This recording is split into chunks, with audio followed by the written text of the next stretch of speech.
Habari gani wana Kumbukeni? Oh. It's too early in the morning. Habari gani wana Kumbukeni? Welcome and thank you for being here with us. Today I'm going to start off by reading an article. I am now trying to get that article. Peace, Mwatagarai, peace, Smiley Gordon. Thank you all for being here with us. Yes, you're on time. Yes, you are. Habari ni nzuri. Habari za kwako je? So let me pick this article because we've been talking about this company and I want to expose it for the shadiness it is. So I'm going to read this article. I'll share it on screen because these people be trifling and we need to expose them. At least that's a strategy I'm taking. I hope you all had a good weekend. It's getting colder and colder in these criminal enterprise spaces, physically and figuratively. All right, let's present my screen.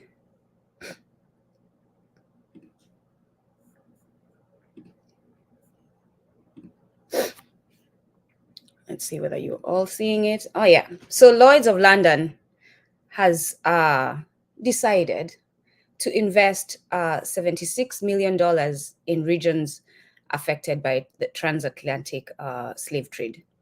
So now I wonder who they consulted to determine which regions those were. I wonder if there were any Africans at that table when they decided that. I wonder if the Africans were consulted as far as, is this a fair deal? And they said, yes, that's a fair deal. I wonder if that was the case, but we'll find out at least what this website, ABC, is willing to tell us about the situation, or at least what they were told about the situation. All right. So this was put out November 8th, this article, and I'll share the link. Let me share the link in the chat so that if y'all want to, oh wait, can I not share? Okay. I'll share the link in the chat so that if you all want to go and read for yourselves, you can do so. All right. And just to remind you, I forgot to put the banner up. Let me go ahead and do that. We are reading How Europe Underdeveloped Africa, which was written by Walter Rodney, courtesy of Mama Rodney, who gave us the permissions to do that. And we are grateful for that. And to show our gratitude, we are asking that you all support the work that they're doing. You buy books and send them as gifts to people. If you want to buy a book and you need someone who you don't have someone to send to and you need to know if there's someone to send to, just reach out to me. I'm going to reach out to Prince Ifo. We had him on our show. He works, he is the leader at the Young Africa Leaders Forum. I'm going to ask him to find a youth in his organization or that they work with who would like the book and we can send them to them. So if you want to buy the book and send it to someone on the continent or someone elsewhere where Africans are, to let them know why the situation they're going through is the way it is and who exactly is to blame for it, just reach out to us. Our email is kumbukeni1@gmail.com and we can send those books. We have the organization YALF, Young African Leaders Forum, that is working with youth in Africa, and they can find us youth who could use the book, who cannot afford it, but would like to read it. All right. So yes, definitely. And then also there's a lot of other projects that Walter Rodney Foundation is carrying on. So you can see under the www.walterrodneyfoundation.org/take-action. You can find out what it is that they're doing and how you can support that work. Also, they have their annual symposium coming through in March. If you want to save the date, I'm going to put that up later, but let me quickly see if I have it here to remember what the date is. Samahani tafadhali, dakika moja. Let me see what that date is.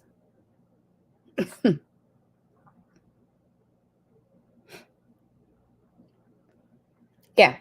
So the 21st annual Walter Rodney Symposium in Atlanta, Georgia, March 22nd and 23rd, 2024.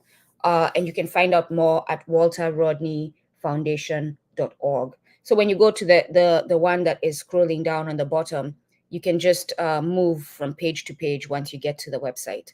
And you'll find out more about so save the date for those of you who want to be a part of this, and to go to Georgia, to Atlanta, Georgia, to support the work that they're doing and be a part of the symposium, March 22nd and 23rd, 2024 in Atlanta, Georgia. All right. So yes, this Lloyd's is one of the companies that Baba Rodney has told us about as we continue to learn about those who have stolen from us and those who keep stealing and preventing us from progressing, right? They have policies, they have structures they've put in place so that we cannot build our economy as Africans. Wherever we are, you see it happening in Haiti, you see it happening in Brazil, you see it happening wherever Africans are, where they are the majority, and they are they cannot build without these people coming in the way. You saw Haiti having to pay for, I don't know why. And this is the problem with having these Negropeans as leaders. They'll be a yes, Amasa, sign the check, right? Where they paid France for enslave, like the whole thing. There's no logic, right? It doesn't even make sense. I wouldn't even I know. Oh my God. Yes. Thank you for that. What right. All right, so let's read this quickly so that we can get to the book. So Lloyd's of London will invest £40 million. My English accent is not that good, thank goodness, which is equivalent to $76 million in regions affected by the transatlantic slave trade. I mean, my English accent. After a report showed the commercial insurance market had strong links to the trade.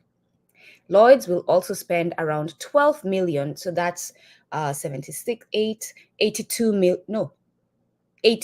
million total so far, pounds. Well, no. That's 52 million pounds, because it's 40 plus 12, on a program to improve recruitment and progression for Black and other ethnic minority employees in the commercial insurance market, including bursaries for Black university students, it said in a statement released on Wednesday. Well, thank you so much, Lloyd's. How nice of you. Lloyd's formed part of a sophisticated network of financial interests that made the slave trade possible, according to research published by Black Beyond Data, based at Johns Hopkins University. We don't want you white folk doing your research. We want you to go by the numbers of the research we have done. The research was funded by the Mellon Foundation, of course it was, and Lloyd said it had no editorial control over the findings. Are you sure about that, Lloyd? Sorry, let me stop with the commentary. The 335-year-old insurance market apologized in 2020 for its role in facilitating the 18th and 19th century slave trade. I want that apology in written form. But that's not all I want. That's just the beginning. We've asked ourselves, and with your apology, I don't want just we are sorry. I want you to name everything you did, because I want to know that you realize the harm you caused and now you're remorseful for it. So in your apology, Lloyd's, a written apology that will be distributed publicly, you will have what you did, what you participated in that you're actually sorry for, and how it affected Africans. Well, thank you very much. We've asked ourselves how we could have the 335-year-old insurance market apologized in 2020 for its role in facilitating the 18th and 19th century slave trade. We've asked ourselves how we could have the greatest impact. Lloyd's chairman Bruce Carnegie Brown said, you asked yourself. Well, you should have asked Africans, not yourselves. Lloyd said its central fund will invest $25 million US.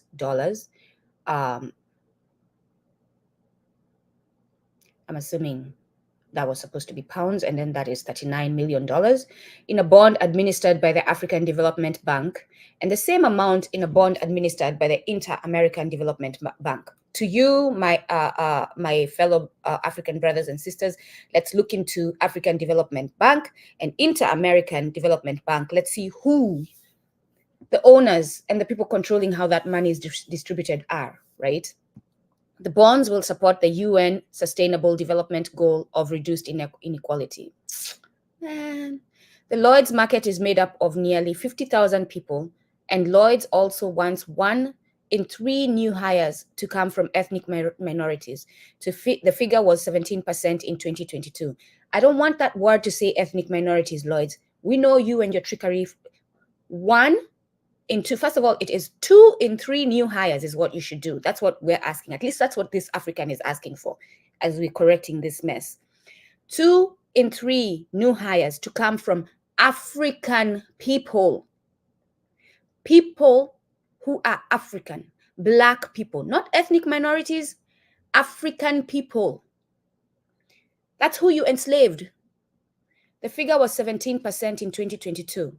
Historians estimate between 1 and 2/3 of the British marine insurance market was based on the slave trade in the 18th century.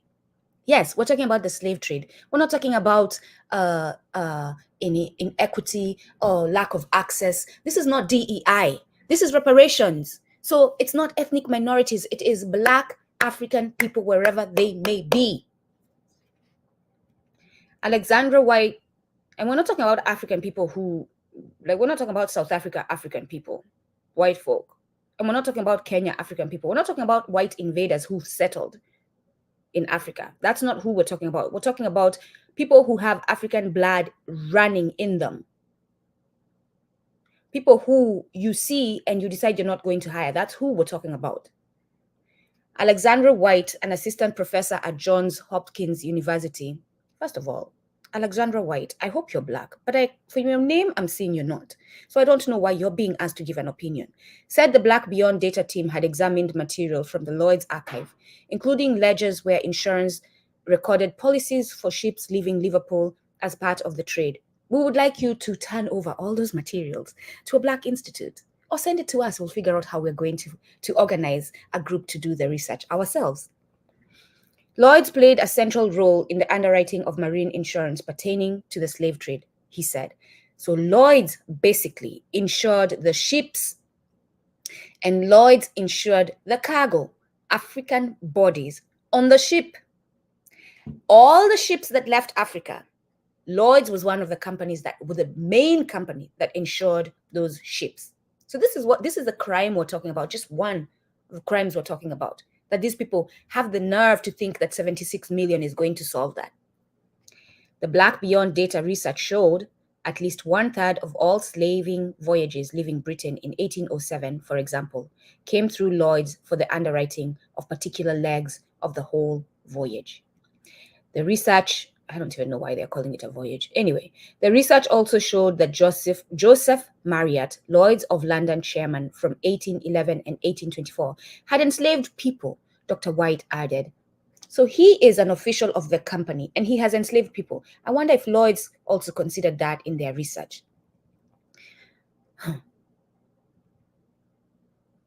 There's no way to compensate for the damage that has been done. Too much has happened, said Junior Garba, co-founder of Equity, which provides recruitment and mentoring services for minority groups in the insurance sector. Well, let us, we Africans, to decide whether too much has happened. Let us decide whether you can compensate or not you, morons. I'm sorry. Mr. Garba added that Lloyd's initiative was a good starting point. The Church of England earlier this year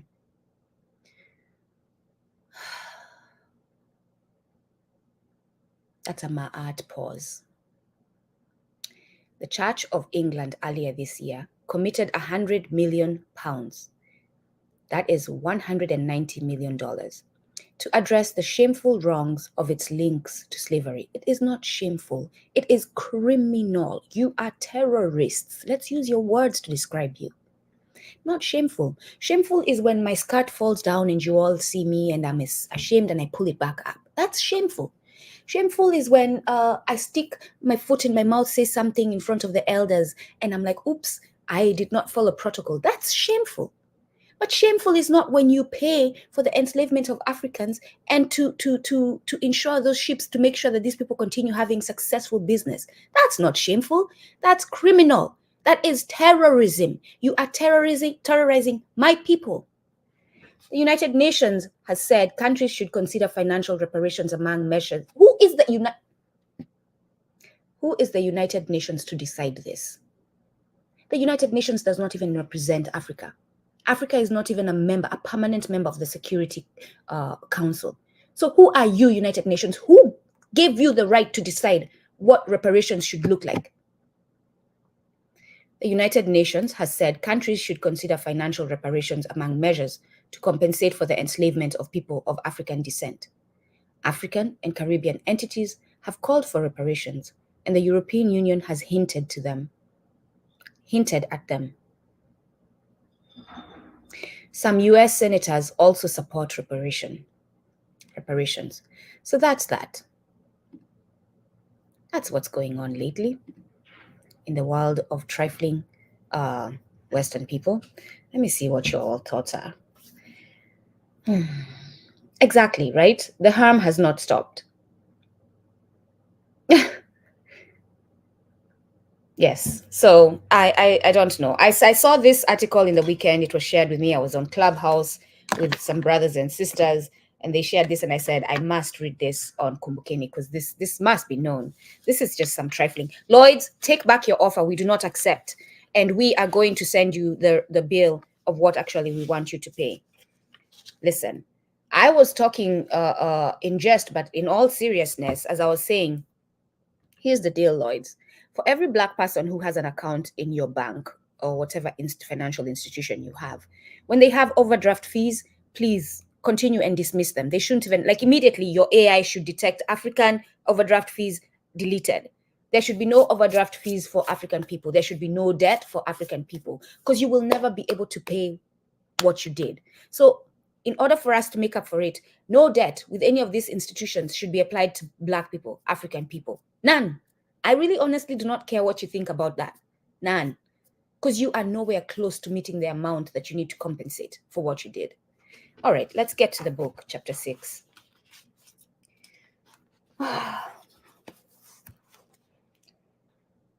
So we were right in the middle towards the end of page 287 for those of you who are following on the book. And it's this one, this version of the book. So, for the sake of the doubters, several of De Castro's observations are listed below, yes, occasionally supplemented by other data. So here we go. 1. Investigators who have studied the nutritional... Actually, let me go back a paragraph so that we know who De Castro is and what we're talking about. There is an excellent study of the phenomenon of hunger. Hold on 1 minute, sorry. I brought my tea with me today.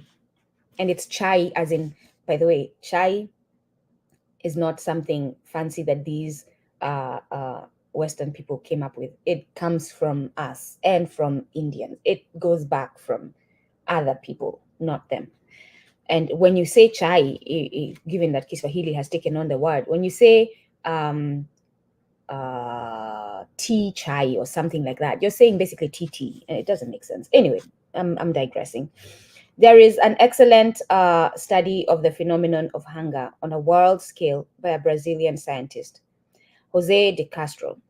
It incorporates considerable data on the food and health conditions among Africans in their independent pre-colonial state or in societies untouched by capitalist pressures. And it then makes comparisons with colonial conditions. The study convincingly indicates that the African diet was previously more varied, being based on a more diversified agriculture than was possible under colonialism.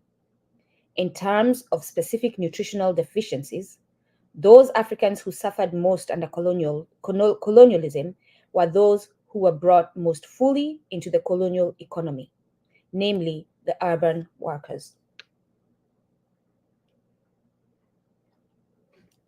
For the sake of the doubters, several of De Castro's observations are listed below. So just in case that paragraph was not enough to get you, he's going to give you the evidence. occasionally supplemented by other data. Number one, investigators who have studied the nutritional conditions of primitive, that is in quotes, Africans in tropical Africa are unanimous in stating that they show no clinical signs of dietary deficiency. One of the most striking indications of the superiority of indigenous African diet is the magnificent condition of the teeth. I said this the other day. One research among 6 ethnic groups in Kenya could not find a single case of tooth decay, not a single deformation of dental arch. But when those same people were transplanted and put on a civilized diet available under colonialism, their teeth began to decay at once. That's example number one. Number two, in Egypt, the peasants, or fellahin, had always suffered from periodic famines. But under colonialism, this deteriorated to become chronic hunger. It was the intervention of the British which upset the balance of the peasants' diet. And comparison with early accounts shows that there was once a much greater variety of legumes and fruits. So for those of you who are on LinkedIn, we did a show recently with the Imagine Al-Kelbulan. That was Grandma's Granary, bringing back Grandma's Granary. And we talked about that. So here, when Baba Rodney is mentioning that we had always suffered from periods of famine, what we did during those periods, what my grandma did is in the granary during the good harvest, she would get everything. The grains would be. I literally grew up seeing this as a child when I went to visit my grandma. She would lay the beans on the ground. They would dry with the sun, the corn, everything. We would beat it to remove it from the pod. We would sort it and make sure that there are no rocks. We would put it in bags and it would be stored in the granary. So that during those periods of famine, we had food. Africans knew how to manage and prepare for famine. Number three, the kwashakor. Remember we talked about kwashakor, which is malnutrition, of the Oxfam posters is itself, so the children you see with a big belly and all that, kwashakor, of the Oxfam posters is itself noticeable wherever the Africans' contact with the European was prolonged. Like, these people come, I'm going to say this, they take a dump in your living room, they walk out, they come back into your house and they're like, oh, why does your house stink? That's what they do. A committee on nutrition in the colonial empire found a noticeable absence of animal fat and protein in the Gambia. The absence of proteins of good quality is one of the principal contributors to kwashakor. And once again, comparison with what Europeans saw in the Gambia ever since the 15th century would indicate that a change had come about after the coming of the whites. The Gambia not only grew a variety of food in the early period, but it was stock-raising country where meat was consumed in considerable quantity. Throughout the 17th and 18th centuries, cattle hides were sold by the thousands to European buyers every year, and the local population ate the meat. How then could they have suffered from an absence of animal fat? So speaking of meat, in Kenya, the Maasai people, I'm just naming one peoples of Kenya. There are many people who eat meat, including my people. In fact, my clan within my people, Aombe, are known for and there's another clan as well, for loving meat. But the Maasai is the example we're taking now. They eat red meat. They drink blood, right? That is part of their culture. But they don't get the diseases associated with red meat here. And why is that, we must ask ourselves. They are healthy. They don't have the complications associated with eating red meat in the West. We should ask ourselves, why is that? I'm not even going to give you the reason. Let's ask ourselves, why is that? And when you ask yourself, why is that? Compare the two situations. What is the difference? And there lies your answer. Number 4, studies in equatorial Africa have revealed frequent signs of dietary deficiencies caused by the absence of fresh foods among Africans entering the service of the colonizers. These include beriberi, rickets, and scurvy. And you all wonder why we Black people have rickets. You've seen that. Rickets is very common in Black people. And you wonder why. What in our history could have caused that? Rickets is a typical temperate climate disease to which lack of sun contributes. But after colonialism had so destroyed the pattern of judicious food consumption in tropical Africa, even the sun was not enough to keep children's bones straight. So how we Africans managed that constant exposure to the sun is we had foods that balanced it. Ubuntu, right? That balance, the ma'at. We had foods that balanced that effect, and therefore we didn't have that problem. As for scurvy, that is so closely identified with the English sailor that he was nicknamed Limey from eating limes to prevent scurvy while lacking access to fresh food on long sea voyages. However, a scurvy epidemic broke out in the middle of Tanganyika in the colonial epoch among workers in the gold fields, whose wages and conditions of work did not permit them to get fresh citrus and other nourishment. So Lloyd's, because you're the company, you're the case study today, I have picked you, and thank you very much. You're welcome. I take the honor of picking you as the test subject for today, Lloyd's. Did you, as you were doing your research, and as you were doing your analysis of how much you owe us, did you take this into consideration? That your sailors brought diseases to us and the effects of those diseases throughout generations? Did you include that in the 76 million? Number 5, in South Africa, white settlement and capitalism transformed African diet from meat and cereal to dependence on mealie meal, which is maize. Pellagra or rough skin was unknown in South Africa until 1914. What happened in 1914? Subsequently, it became a scourge among Africans because it derives from absence of milk and meal. Number 6, and you can imagine, for example, in Kenya, and let me know if you can hear me, make sure my mic is positioned in the right place. But for example, in Kenya, with the Kenya Land and Freedom Army, one of the ways British people retaliated, and if you think backlash, white backlash is only in the US, think again. And white backlash continues today, is one of the reasons why I'm jobless today, because they could not take a woman, a Black woman, telling them, you're a white man, you're racist, and your organization is founded on racism. No, they could not handle that, not for too long. So, we're on number 5, we're talking about rough skin. We're talking about Africans lacking milk and meal. One of the things the British did to the Kenya Land and Freedom Army was to take away, asante sana, Miss Dobalina. Anyway, they took away their cattle. They took away their sheep. They took away their animals that provided that milk. They took them away. This is one of the, and they killed them.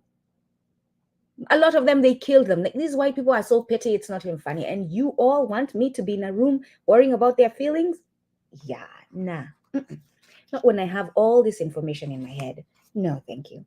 Number 6, an official report on Basuto land, which is now Lesotho, had this to say, open quote, according to residents of long standing, the physique and health of the Basuto today is not what it used to be.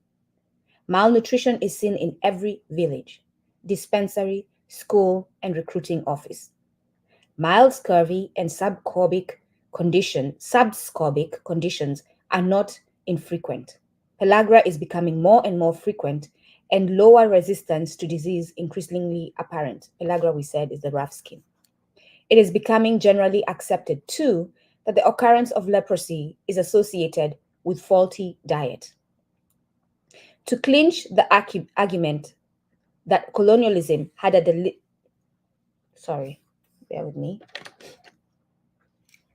deleterious effect on the African as a physical and hence mental entity, it is useful to point to those African peoples who until today have managed to maintain their own pattern of existence insofar as food is concerned. The pastoral Maasai, I named them, Gala, Ankoli, Batutsi, and Somali are all in that category. Their physique is generally so superb, their resistance and endurance so great, that they have become the objects of scientific research to discover why they do so much better than the well-fed capitalists who are collapsing from heart disease. And Baba Rodney very appropriately has well-fed in quotes. So here's the deal, Africans, because we're all about solutions as well as we continue to read. Stop allowing white people to test you. Full stop. Stop allowing Negropeans, we're talking about black people who seem black, but they're not black because they're serving the white people. I am grateful for the Ma'at pause. It helps me from saying things that, Anywho, stop allowing them to do research on you. We must stop moving forward, allowing white people to do research on us. So all these research companies in Africa, make them go bankrupt. Force them to pack their bags and go back because you're refusing for research to be done on you. This is my call to action for Africans. Send them packing by refusing them to do research on you. White people have no right to do research on us. None. They don't allow us to do research on them. We are not interested. We can observe them. We can read about them because they write about them. They love to brag about themselves. But please, moving forward, Africans, stop allowing white people to do research on you because we're part of the problem. We're allowing them to do this and then to put out the false narratives about us, which is infecting us, colonizing us mentally, and then we end up hating who we are because they're giving us their opinion of who we are. So moving forward, we must stop allowing them to do research on us. I don't care what effect that has on science. They can, again, thank you so much. They can cry a river, build a bridge, and get over it.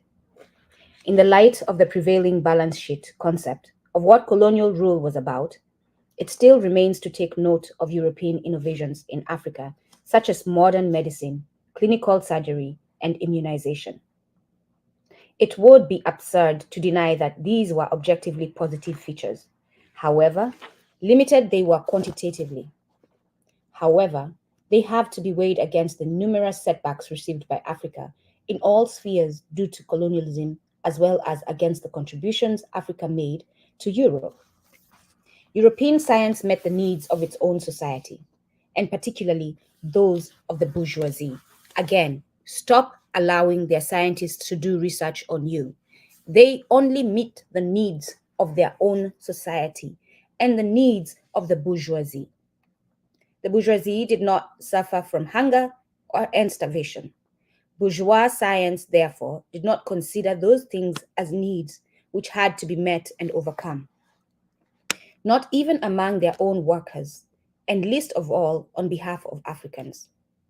This is just a specific application of the general principle that the exploitation of Africa was being used to create a greater gap between Africa and capitalist Europe. The exploitation and the comparative disadvantage are the ingredients of underdevelopment.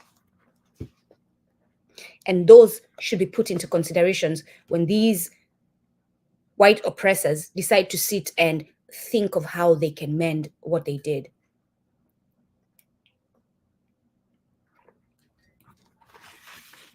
Education for underdevelopment. Education is crucial in any type of society for the preservation of the lives of its members and the maintenance of the social structure. Under certain circumstances, education also promotes social change. The greater portion of that education is informal, being acquired by the young from the example and behavior of elders in the society. Under normal circumstances, education grows out of the environment, the learning process being directly related to the pattern of work in the society. Among the Bemba of what was then Northern Rhodesia, children by the age of 6 could name 50 to 60 species of tree plants without hesitation, but they knew very little about ornamental flowers. The explanation is simply that knowledge of the trees was a necessity in an environment of cut and burn agriculture, and in a situation where numerous household needs were met by tree products. Flowers, however, were irrelevant to survival. Indeed, the most crucial aspect of pre-colonial African education was its relevance to Africans, in sharp contrast with what was later introduced.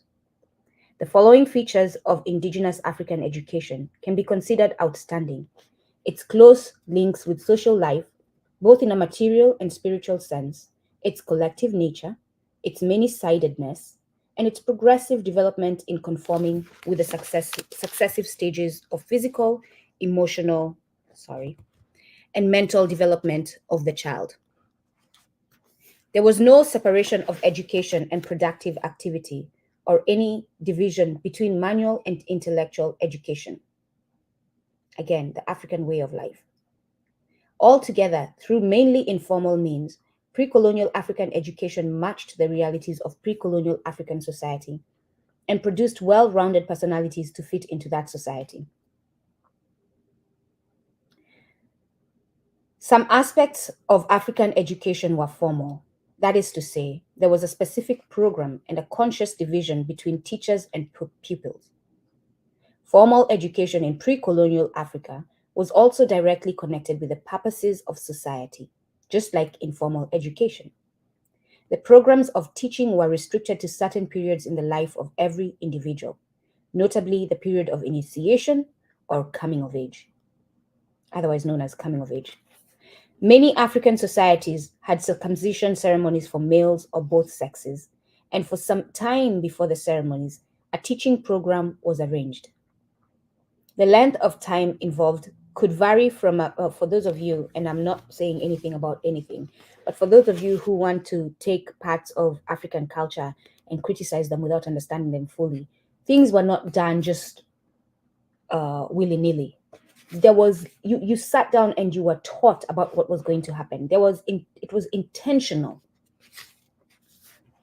The length of time involved could vary from a few weeks to several years, like literally several years you were prepared.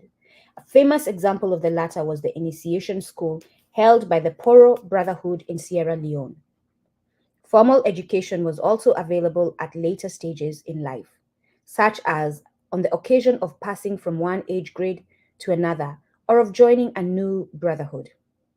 Specialized functions such as hunting, organizing religious ritual, and the practice of medicine definitely involved formal education within the family or clan. Such educational practices all dated back to communal times in Africa, but they persisted in the more developed African feudal and pre-feudal societies, and they were to be found on the eve of colonialism. As the mode of production moved towards feudalism in Africa, new features also emerged within the educational pattern. There was, for instance, more formal specialization because the proportion of formal to informal education increases with technological advance. Apart from hunting and religion, the division of labor made it necessary to create guilds for passing down the techniques of iron working, leather making, cloth manufacture, pottery molding, professional trading, and so on. How do we as Africans use this information we're learning for our contemporary times? Give me a minute. Those of us who are starting these companies, those of us who have these skills, must teach. I don't care if you're a teacher or not. You have a skill, you teach it. You don't have to have a license. You have a skill, you make the time to teach if you're African and you want to be revolutionary. If you're African and you want liberation of Africans as a collective, you have a skill, you teach. I don't care who you are, whether you have a degree to teach or not, or qualification to teach. You have a skill, you teach, because the goal is to have more Africans having that skill. The emphasis on military force also led to formal education in that sphere, as in the case of Dahomey, Rwanda, and Zulu cited earlier. A state structure with a well-defined ruling class always encouraged the use of history as a means of glorifying the class in power. So in the Yoruba state of Ketu in the 19th century, there existed a school of history, where a master drilled into the memories of his pupils a long list of the kings of Ketu and their achievements. Take note, Africans, we're not reading just for the sake of reading. We're reading so that we can implement. We're reading so that we can avoid mistakes made before. We're reading so that we can understand what is actually happening to us and how we're going to confront the forces that are keeping us from moving forward. So, in Yoruba state of Ketu in the 19th century, there existed a school of history where a master drilled into the memories of his pupils a long list of the kings of Ketu and their achievements. Those schools must come back. Of course, reliance on memory alone placed severe limits on education of that type. And that is why education was much more advanced in those African countries where the use of writing had come into being. We have to bring back our writing. And by the way, our community is teaching Kiswahili. And one of the requirements, and I have let them know as they get ready to take their break and come back for the following session, you will be writing. And we're not talking about writing with a computer. We're talking about writing with your pen and paper. There is something that happens with that. I used to use this growing up when I was studying, and I knew the benefit of it, but now I want others to know the benefit of it. And I'm not the only one who has this knowledge. Many of us know this. When you write with your hand on paper, your mind is also taking that. It's another way to enhance the collection of knowledge. Along the Nile, and one way we started doing that, by the way, for those of you who are looking at how can you get your children involved, have them start writing letters. We have the holidays coming now. Have them start writing by hand letters to their grandparents, letters to their aunts, to their uncles, letters to their friends. Let's go back to writing with our hands, by hand. Along the Nile, in North Africa, in Ethiopia, in the Western Sudan, and along the East African coast, excuse me, a minority of Africans became literate, producing a situation comparable to that of Asia and Europe before the latter part of the 19th century. Give me a minute.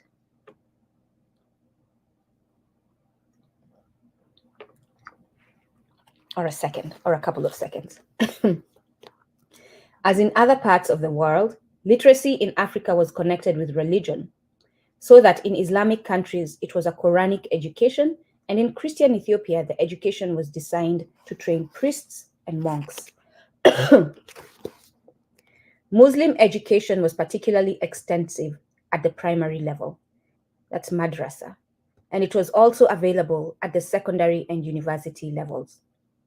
In Egypt, there was the Al-Azhar University, in Morocco, the University of Fez, and in Mali, the University of Timbuktu. Yeah, we were learning and teaching before these fools came into our continent and think that they can civilize us. All testimony to the standard of education achieved in Africa before, let me say that one more time, before the colonial intrusion. The colonizers did not introduce education into Africa. No, they didn't. They introduced a new set of formal education institutions which partly supplemented and partly replaced those which were there before. And you wonder why we have been underdeveloped now, after they introduced their system of education, and why we were progressing when we had our system of education. The colonial system also stimulated values and practices which amounted to new informal education. The main purpose of the colonial school system was to train Africans to help man the local administration of the lowest ranks and to stall the private capitalist firms owned by Europeans.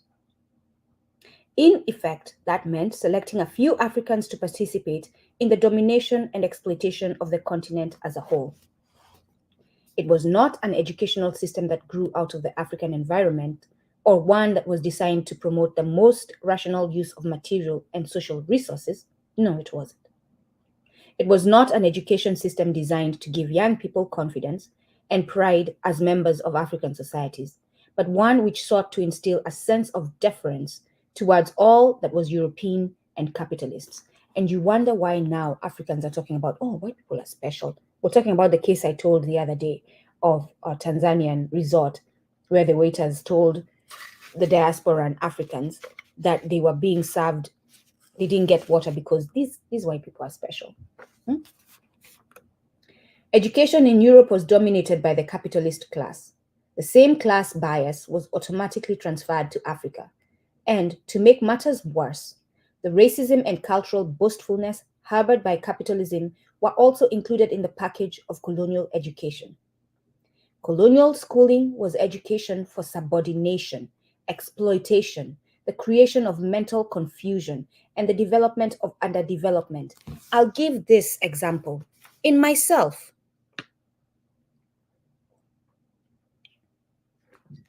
I went to school. I did, for those of you who didn't know.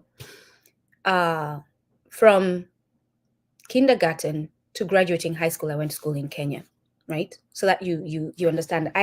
This is the advantage of being an African who's moved from the continent and come to the West, right? And I think this is my belief. This is why a lot of the Africans who came to the West ended up being revolutionaries, because they had close encounter with the criminal and they saw their criminal ways, and they realized the lie that these people are superior was a lie after all, because they saw them in their inferiority, rather in their not so awesomeness, right? They realized, especially when they went to school with them and they were doing better than them, they were like, say what now? So I went to school, and in school, I happened to go to Catholic school from the 6th grade to graduating high school. And we were punished when we spoke our languages. So that's number one. We're talking about colonial. I'm explaining this in my story. Colonial schooling was education for subordination, exploitation, the creation of mental confusion, and the development of underdevelopment. So I'm going to school, I'm being told I cannot speak Kikamba. And at certain times, we cannot even speak Kiswahili. We have to speak English. And we were punished when we did that. We went against that policy. The other thing too, we had to raise our hands to speak. I get that. That's order. I get that. But we had to ask to go to the toilet. To go to the toilet. We had to ask.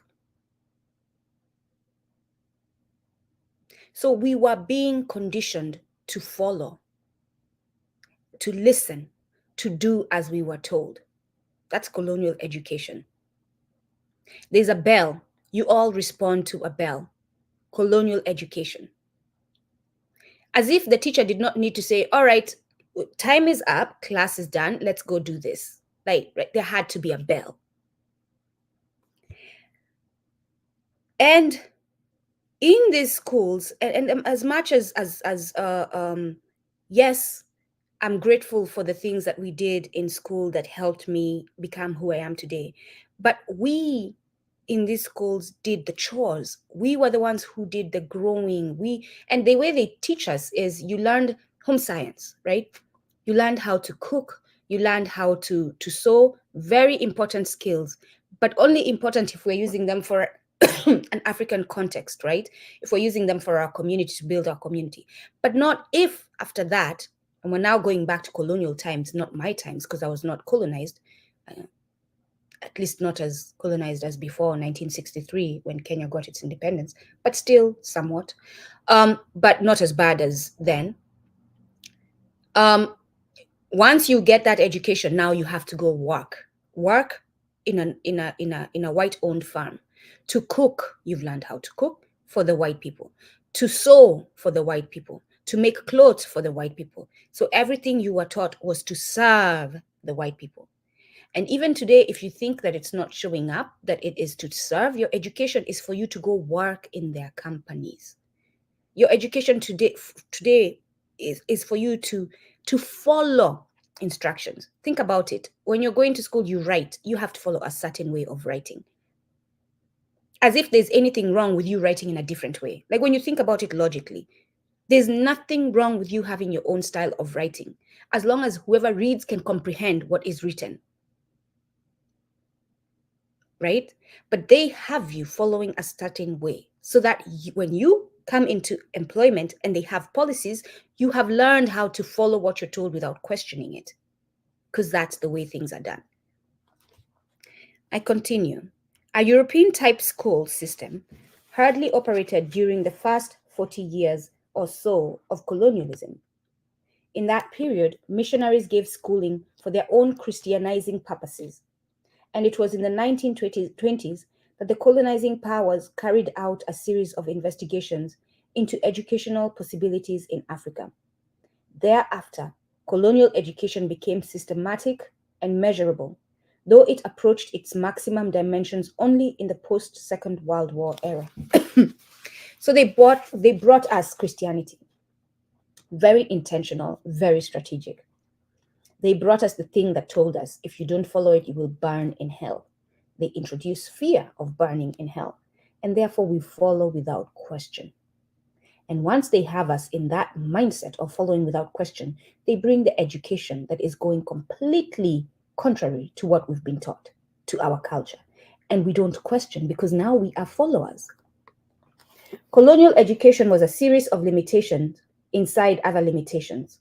The first practical limitation was politicio-financial, which means that political policy, rather than the actual availability of money, guided financial expenditure. Continues to this day.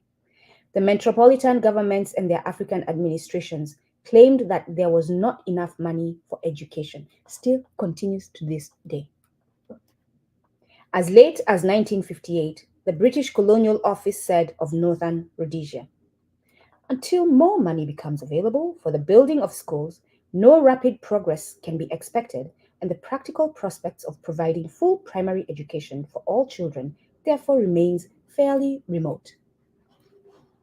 It is amazing that Northern Rhodesia, we covered Rhodesia yesterday on our show, Sunday conversation. It is amazing that Northern Rhodesia, and Northern Rhodesia, I believe, was Zambia, not Zimbabwe, Zambia. It is amazing that Northern Rhodesia, with its immense copper wealth, did not have enough money to educate Africans. One cannot be certain whether the colonialists were trying to deceive others or whether they had succeeded in fooling themselves. Probably most of the confused white settlers in the Rhodesians fell into the latter category, for they consistently argued that Africans did not pay as much tax per head as Europeans, and therefore Africans could not expect to get education and other services out of taxes paid by white settlers. These arguments continue to this day. You have people in the United States who talk about, we pay taxes, our taxes are helping Africans. We pay taxes, our taxes are helping the Middle East. We pay taxes, our taxes are helping.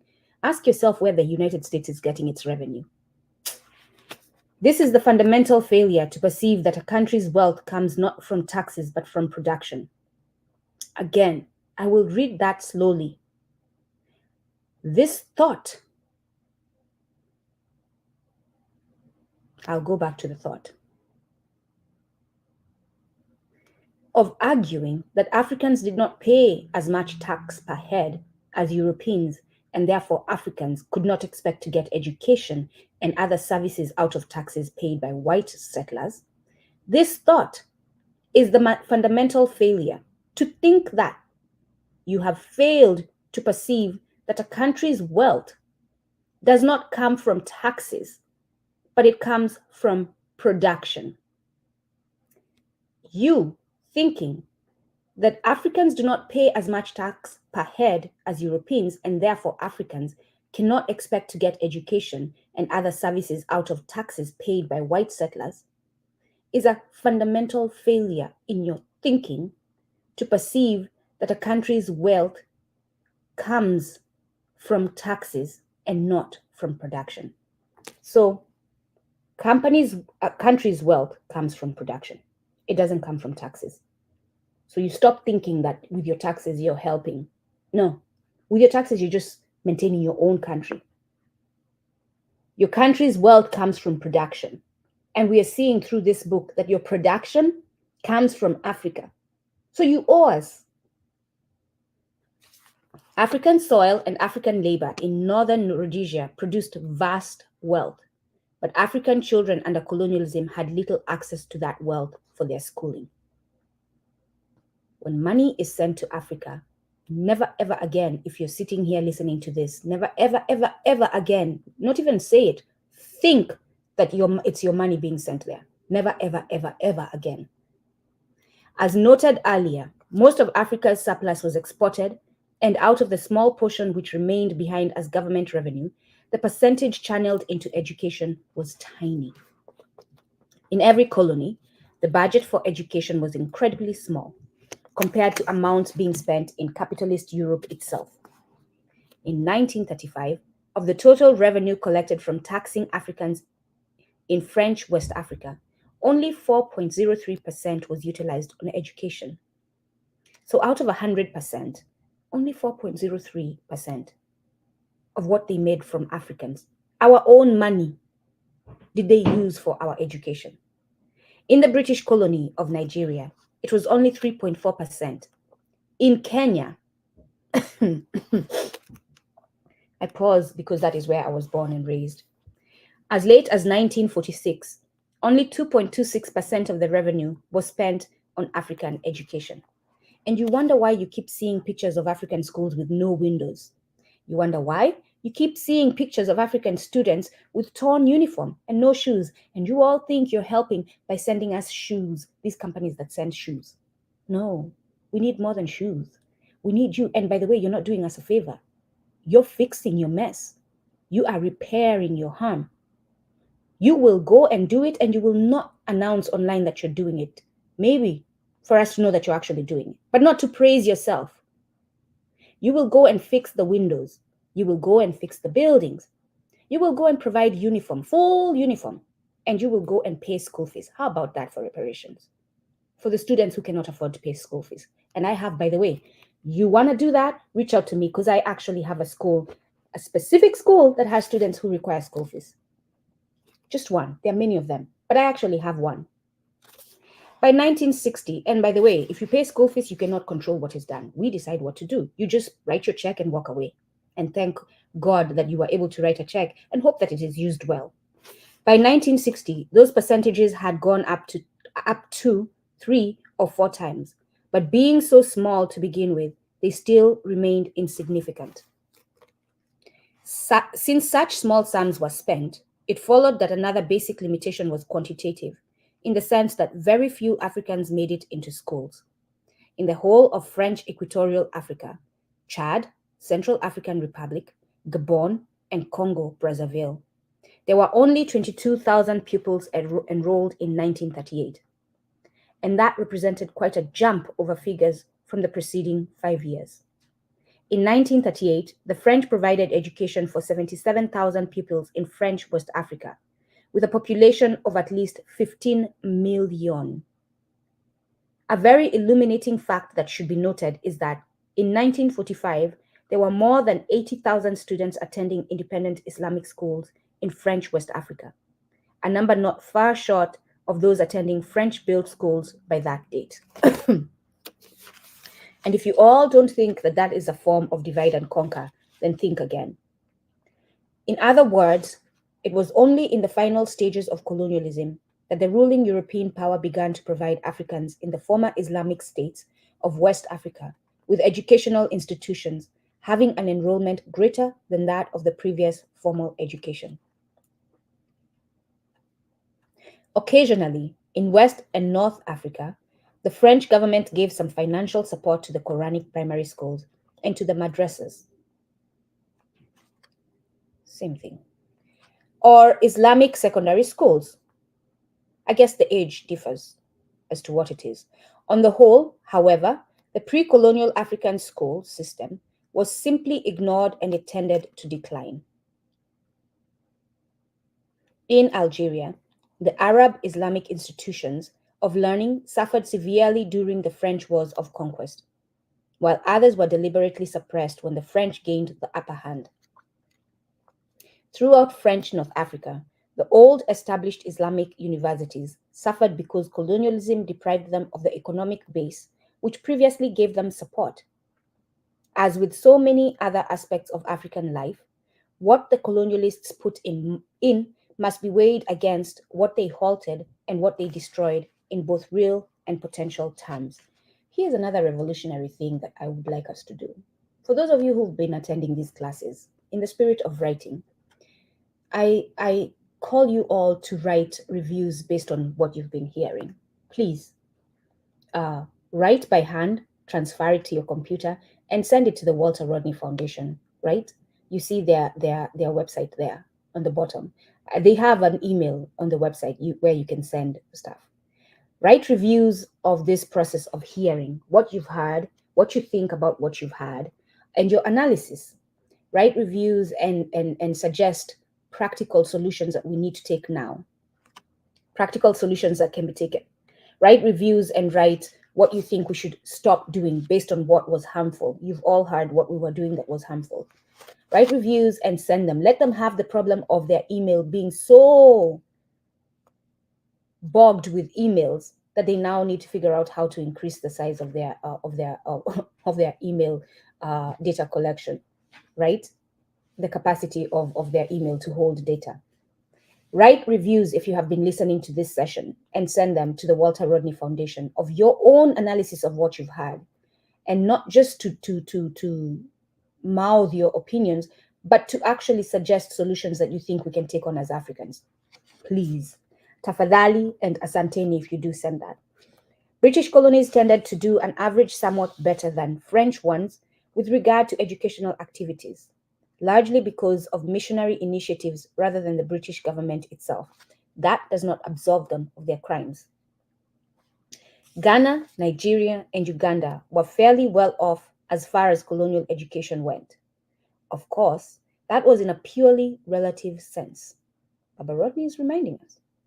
And the absolute numbers involved were never large. Sierra Leone was better off educationally than French West Africa because the 7 out of every 100 children going to school in Sierra Leone before the last war compared favorably with 5 out of every 100 in French West Africa. As far as the British are concerned, their slightly superior record in some colonies is also offset by the very poor educational facilities offered to Africans in Kenya, Tanganyika, the Central African Territories, and South Africa itself, which was for a long time a British responsibility. So you heard me talking about the windowless classrooms.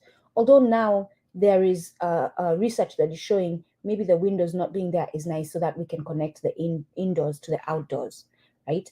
But the facilities need to be able to be conducive for good learning. And the reason why, and we can build these buildings in a way where the windows can be wide open. We have, what are they called? The French windows or foldable or whatever it is, where it's a big space. This is me now going into architecture. You cut big spaces for the windows. When it's cold, you close them. When it's warm, the warm season, they stay open. Yeah.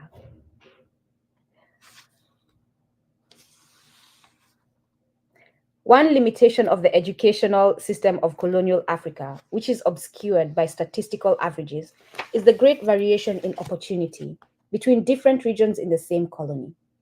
In many colonies, only Africans living in or near the principal towns had educational opportunities.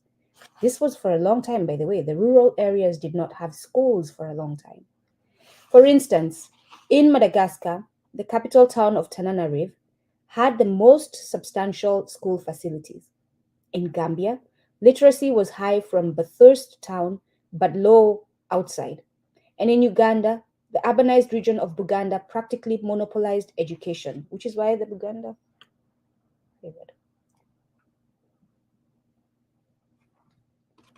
Generally speaking, and when you think about it, by the way, now here comes in tribalism, right? Let's look at that. In Africa, as far as where I come from, Kenya, tribes have settled in different areas. So there's Kamba land, there's Luo land, there's Kikuyu land. I mean, now there's more mixing as we get to intermarry, intermingle. But generally, there's Kamba land, which is where the Akamba tend to settle. I'm an Akamba. There's Kikuyu land, there's Luo land, there's Meru land, there's Masai land. And when you go in that area, majority of the people are the Masai, majority are the Kamba and all that. So if you think about that, and the Kikuyu, we're talking about access to education, right? And the closer you are to the city, because apparently the schools were mainly in the city, the more access you have. And your tribe is removed. That is going to explain to you today why some tribes are more educated than others. Because we know what you know. If you're a Kenyan, you're listening, you know what I'm talking about. And I'm sure if you're a Ugandan and any other tribe, you know what I'm talking about. why some tribes are better educated than others. They had access to education because the schools were in the cities. Generally speaking, the unevenness in educational levels reflected the unevenness of economic exploitation and the different rates at which different parts of a colony entered the money economy. Which is why Nduku can tell you all that in my lifetime, I experienced somewhat that communal way of living African because my people were farther removed from the city. Thus, in Gold Coast, the Northern Territories were neglected educationally because they did not offer the colonialists any products for export. In Sudan, it was the huge southern region which was in a similar position. Inside Tanganyika, a map showing the major cotton and coffee areas virtually coincides with a map showing areas in which colonial education was available. If that's not enough to expose who they are and why they were teaching us or educating us or miseducating us, I don't know what is. It means that those whom the colonialists could not readily exploit were not offered even the crumbs of education. And it's a blessing when you think about it now. It really is a blessing because they are more connected with their African ways. The closer one scrutinizes the educational contribution of colonialism, even in purely quantitative terms, the more it shrinks into insignificance. It must be noted, for instance, that there was an extremely high rate of dropouts. A large percentage of those enrolled never finished school. In big capitalist countries like the United States, there are many dropouts at the college and university level. In colonial Africa, the dropouts were occurring at the primary level at a rate as high as 50%. For every student who completed primary school, one fell by the wayside. The dropouts were from primary schools because there was hardly any other type of school. This absence of secondary, technical, and university education being yet another of the stumbling blocks. Africans were being educated inside colonial schools to become junior clerks and messengers. You all remember when I told you the federal government, the United States federal government. Where do you find Black people? When you look at the demographics of the United States federal government, they appear to be diverse. But no, when you look at the roles the Black people take in the federal government, you will see that equity is not being given to them. They have no access to the full resources of the federal government. They don't have full access.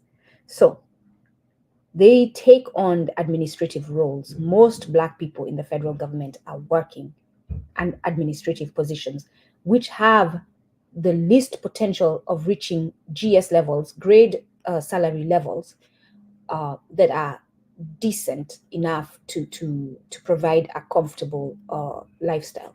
So in the again, I explained this before, federal government, the GS levels go to 15, and then after that you're like executive, you're being paid beyond that. And a lot of these positions, they don't go past 13. And 13 is where you're earning 100 plus thousand a year. And you all know with the lifestyle in the US, that 100,000 plus, and a lot of Black people have a lot of family to take care of, right? Financially, does not go a long way. Yes, 100,000 a year is not enough for our current economy and the expense of everything that we pay for. And a lot of Black people do not see that salary annually. And that's where most Africans are in the federal government under GS 13. And the federal government will walk around talking about, oh, we're so diverse, we are diverse. The federal government hires Black people. Yeah, you hire them to clean your toilet. You hire them to cook for you. Yeah. You go to the headquarters of some of these places in DC, Black people cooking for you. Yeah. Mopping the floor. That's where they are. Typing. Filing. That's where Black people are. Doing administrative roles. They're not executives. It's the rare one that you will find that is an executive. And all of us are like, oh, for example, there's an office. I won't name the organization. For the first time in New York, they have a Black leader. For the first time, all these years of existence, the first time they have a Black leader in New York. And it was like, oh, everyone was, did you hear? They have selected a Black man.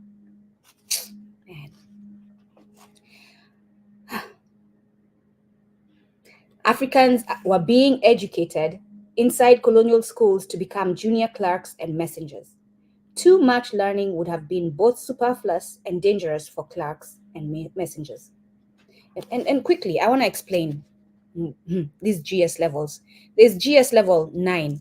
9 is not even the lowest, by the way. Actually, let me just get this quickly.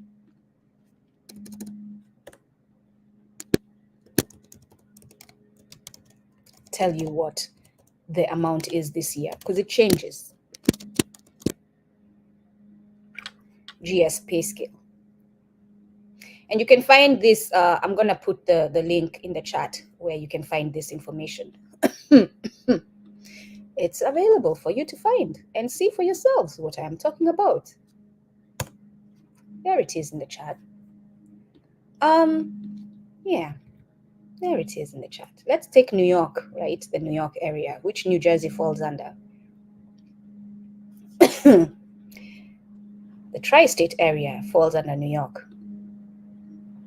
We'll take the annual. They have annual and per hour. So they have something called GS1. That exists. Someone is being paid at the GS1 level. So guess how much? You know what? I'm going to share my screen so that you all understand what we're talking about. Because you all think Baba Rodney is writing about the past. You don't realize that this is what we're living today. Let me just do this. Yeah. So there you go. And this is GS1. I will highlight so that you see what I'm talking about. It's not the top is just the scale, but that first line under there, right? 24,592 a year. Someone is being paid that.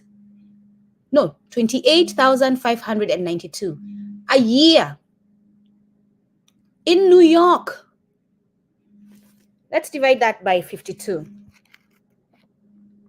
right? To get the weeks by 52. 28,592 divide by 52. That person is getting $549 and 85 cents a week before taxes, before benefits, before money is taken out for health. This individual is earning $549.85 in New York.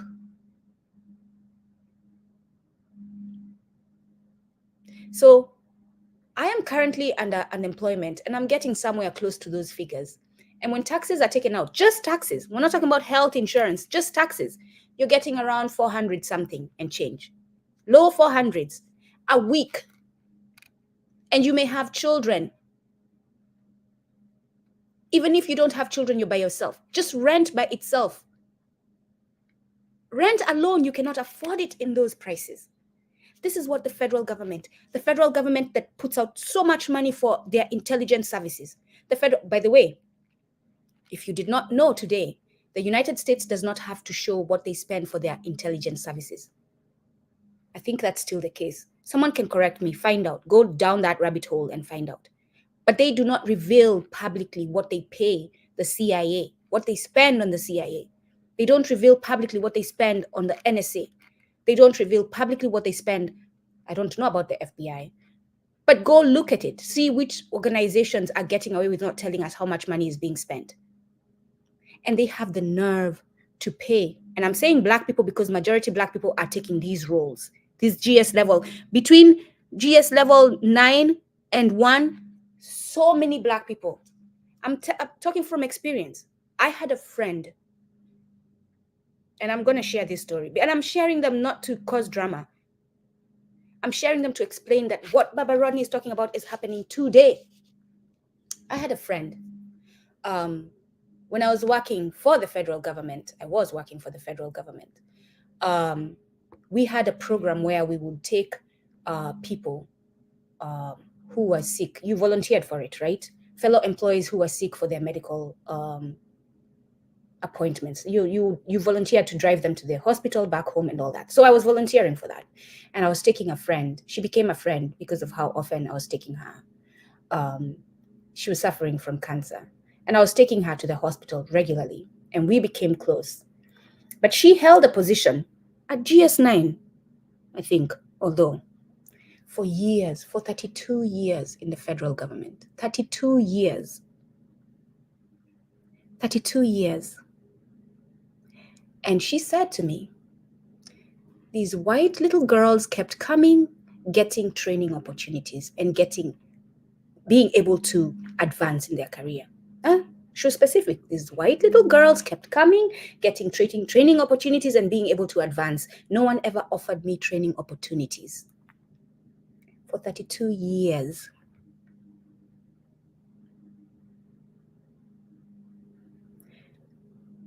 She retired because she decided at the 32, she had more years to meet her, because you know the federal government retirement, all that, so that you can get all the benefits you have to give, how many years, all that.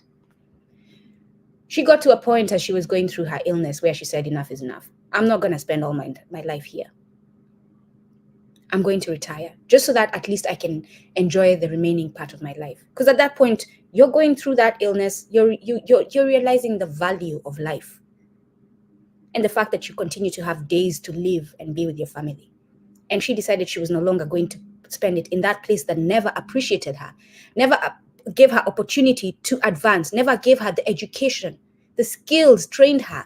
And they have these trainings and they were offering, she could see them offering to the white girls to her. And so she kept in those minimum salary levels for 32 years. And she retired. And unfortunately, and I'm going to stop sharing my screen, unfortunately, she did not get to enjoy much time out of retirement. She fell ill after about a month and passed away after 2 months of retirement. This is what we're talking about. This is what Black people are living today in the United States. And it is a sad story to share, but this is the reality, so that you stop thinking that this is just in the past. For those of you who talk about, why are we talking about the past? Why don't we focus on the present? It is our present. I'll go back to the book. Therefore, secondary education was rare, and other forms of higher education were virtually non-existent throughout most of the colonial epoch. That which was provided went mainly to non-Africans. As late as 1959, Uganda spent about 11 pounds per African pupil, 38 pounds per Indian, and 186 pounds on each European child. The difference being due largely to the availability of secondary education for the children of the capitalists and the middlemen. In Kenya, the discrimination was worse, and the number of European children involved was high. In 1960, more than 11,000 European children were attending school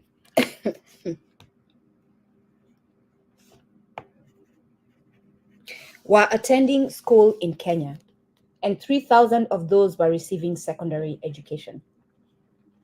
11,000 European children, white little kids running around in Kenya. The settler colony of Algeria displayed similar characteristics. Only 20% of the secondary pupils in 1954 were denoted as Muslims, which meant, in effect, Algerian, as distinct from European. Other minorities also did better than the indigenous population. For instance, the Jews in North Africa and especially in Tunisia played the middlemen roles, and their children were all educated right up to secondary standards. In Algeria, the Jews, in North Africa, in Tunisia, the Jews are the Indians of Kenya, middle class. African countries, and now for those of you who want to talk about Israel and all that, you have Jews in Tunisia. If they have a land of their own, what are they doing in Tunisia? African countries without a big white settler population, and don't come at me, oh, you can, because I don't really care. African countries without a big white settler population also had racist educational structures with regard to opportunities at all levels, and especially opportunities for higher education. And at come at me, I'm saying, you can call me anti-Semitic all day if you want to. But I know what truly is being done by this strategy of using religion to control people. So all day, if that makes you feel better, call me anti-Semitic, and all the best to feeling better. But I am not going to stop exposing you all for your ish and your trifling selves. African countries without a big white settler population also had racist educational structures with regard to opportunities at all levels, and especially opportunities for higher education. In Senegal in 1946, the high school had 723 pupils, of whom 172 were Africans. Later on, a university was set up in Dakar to serve the whole of French West Africa. I'm sorry. And yet, in the 1950s, on the eve of independence, more than half of the university students were French. The Portuguese have not been discussed so far. We ain't talked about them yet. Them and their Pope V, who gives them the right to go and Christianize everyone and kill whoever rejects Christianity. The Portuguese have not been discussed so far because there is scarcely any education to be discussed in their colonial territories. For many years, the statistical data were never made available, and when published towards the end of the colonial period, the figures were often inflated. Of course they were. Their marching orders was to make them Christian, not educate them. Make them accept our Christ. That's what the Pope told the Portuguese. Portugal, I believe it was the something King V, I forget now his name, was told by Pope V to go and preach to the savages. And if they rejected it, the next time they came back, they were like, oh, these people are not learning. They're not learning this Christianity. They're not accepting it. Kill them if they don't. Or enslave them. What is undeniable is that the African child growing up in Portuguese colonial territory stood one chance out of 100 of getting instruction beyond grade 2 or grade 3. The secondary schools that came into existence were for Europeans and Indians, the latter drawn mainly from Goa. The colonial powers with small territories in Africa were Spain and Italy, like Portugal. They were also backward from a European capitalist viewpoint, and they provided the colonial subjects with a tiny amount of primary education and no secondary education. Belgium was in a somewhat special category as far as colonial education was concerned. Although small, Belgium was a relatively developed and industrialized country, and it ruled one of the richest areas of Africa, namely the Congo. By colonial standards, the people of Congo and Rwanda-Urundi had fair access to primary education, but schooling beyond that was almost impossible to obtain. This was the consequence of a deliberate policy pursued by the Belgian government and the Catholic Church. Again, the Catholic Church, which is why Nduku is no longer a Catholic. The African native, and for you Catholics in Africa, ask yourself why you continue to be Catholic. Yes, I am going there, and I am saying it. If indeed the Pope said that you were savages, and you were either converted to Christianity, or you were killed, why do you continue to be a Catholic? The African native was to be gradually civilized. To give him secondary education was like asking a young child to chew meat when he should be eating porridge. Furthermore, the Belgians were so interested in the welfare of the African masses that they argued that no highly educated African would be able to serve his own people. What? That's when you pause and you say, what? Consequently, it was only in 1948 that a Belgian commission recommended the establishment of secondary schools for Africans in the colonies. It is not at all surprising that, at the time of regaining political independence, the Congo had only 16 graduates out of a population of more than 13 million. Wait, that's not even 16?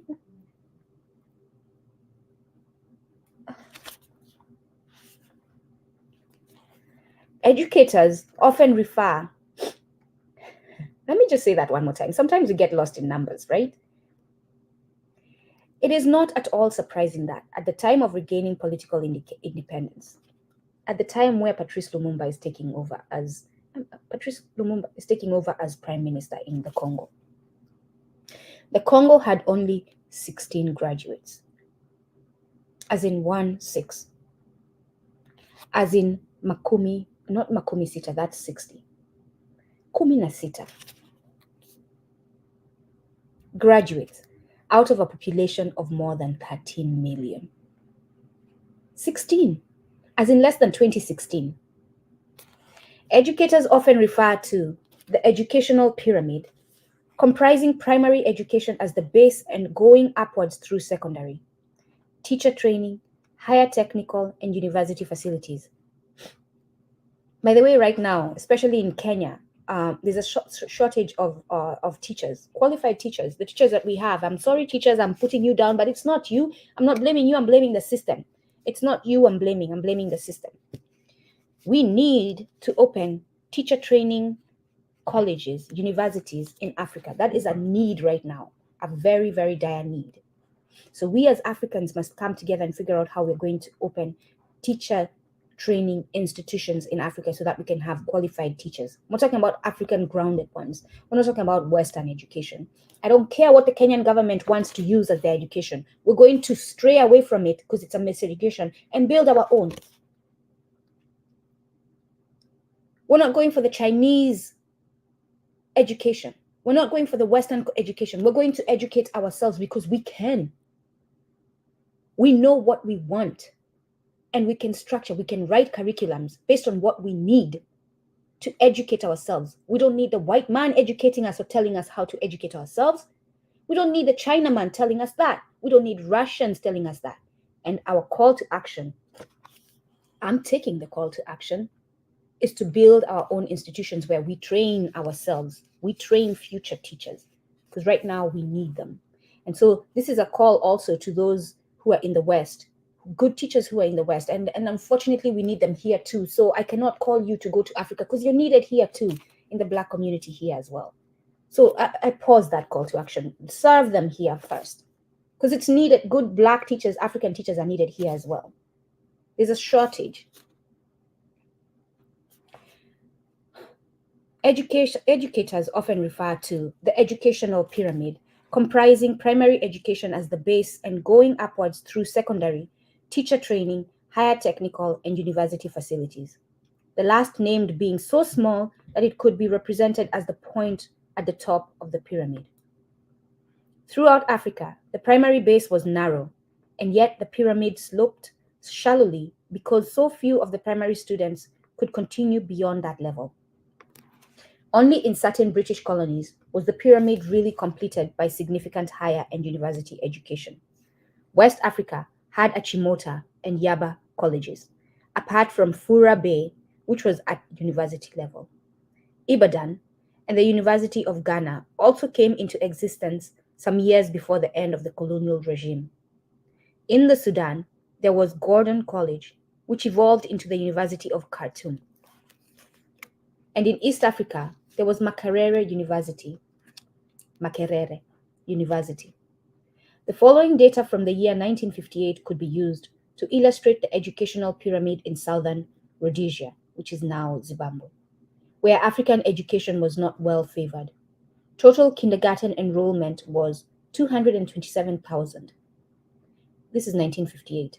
This is towards independence for most African countries. In the primary schools, 77,000 entered grade 1 and 10,000 made it to grade 6. Secondary education began with 3,000 pupils. 3,000 pupils went to high school in Zimbabwe in 1958, of whom only 13 out of 3,000 made it to grade 12. In that year, there were no African graduates from the recently established University College of Salisbury. We spoke about Salisbury yesterday. But by 1960, there were 3. Oh, I wonder what they went through. Man. The final word, at that time, by the way, we're talking about University College of Salisbury. Is it Ian Smith? There's a British man governing, and the minority British people governing Rhodesia at the time. 3 Black students in that college, which is majority white. So you can imagine what they went through.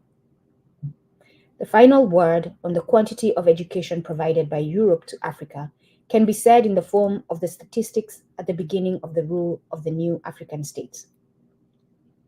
Some scholars have worked out a statistical index on education, whereby educational facilities are evaluated in numbers from 0 to 100, moving from the poorest to the most advanced. On that index, most African countries were below 10.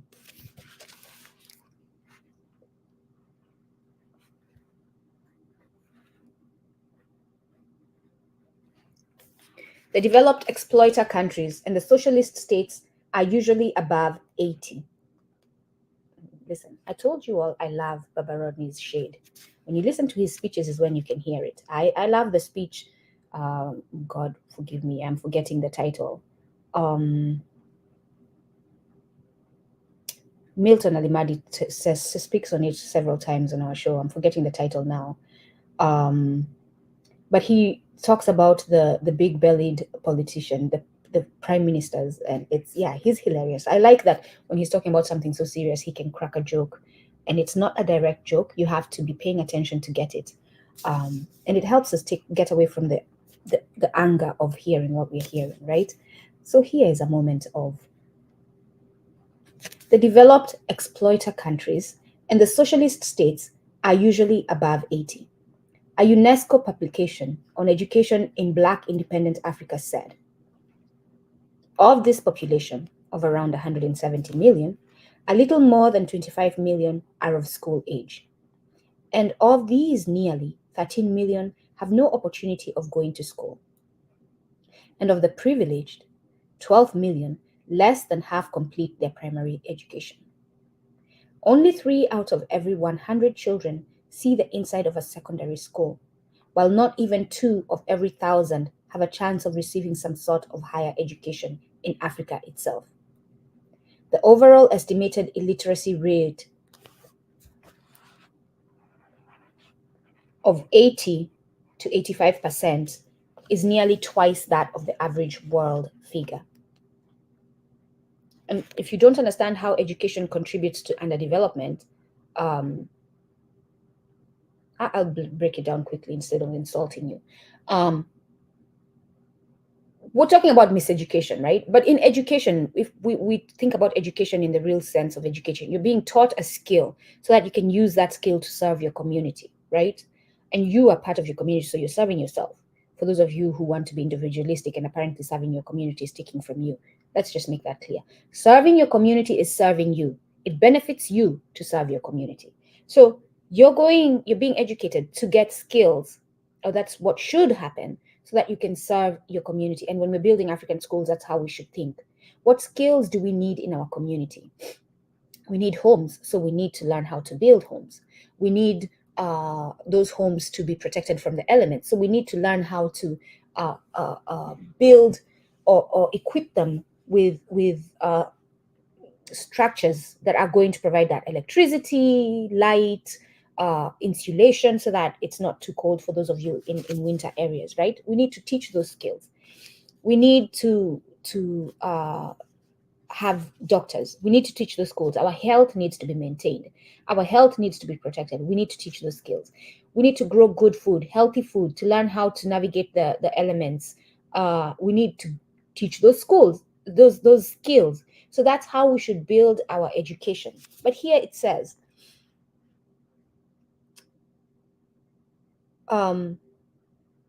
the overall estimated illiteracy rate of 80 to 85% is nearly twice that of the average world figure. So I was explaining how education is connected to development.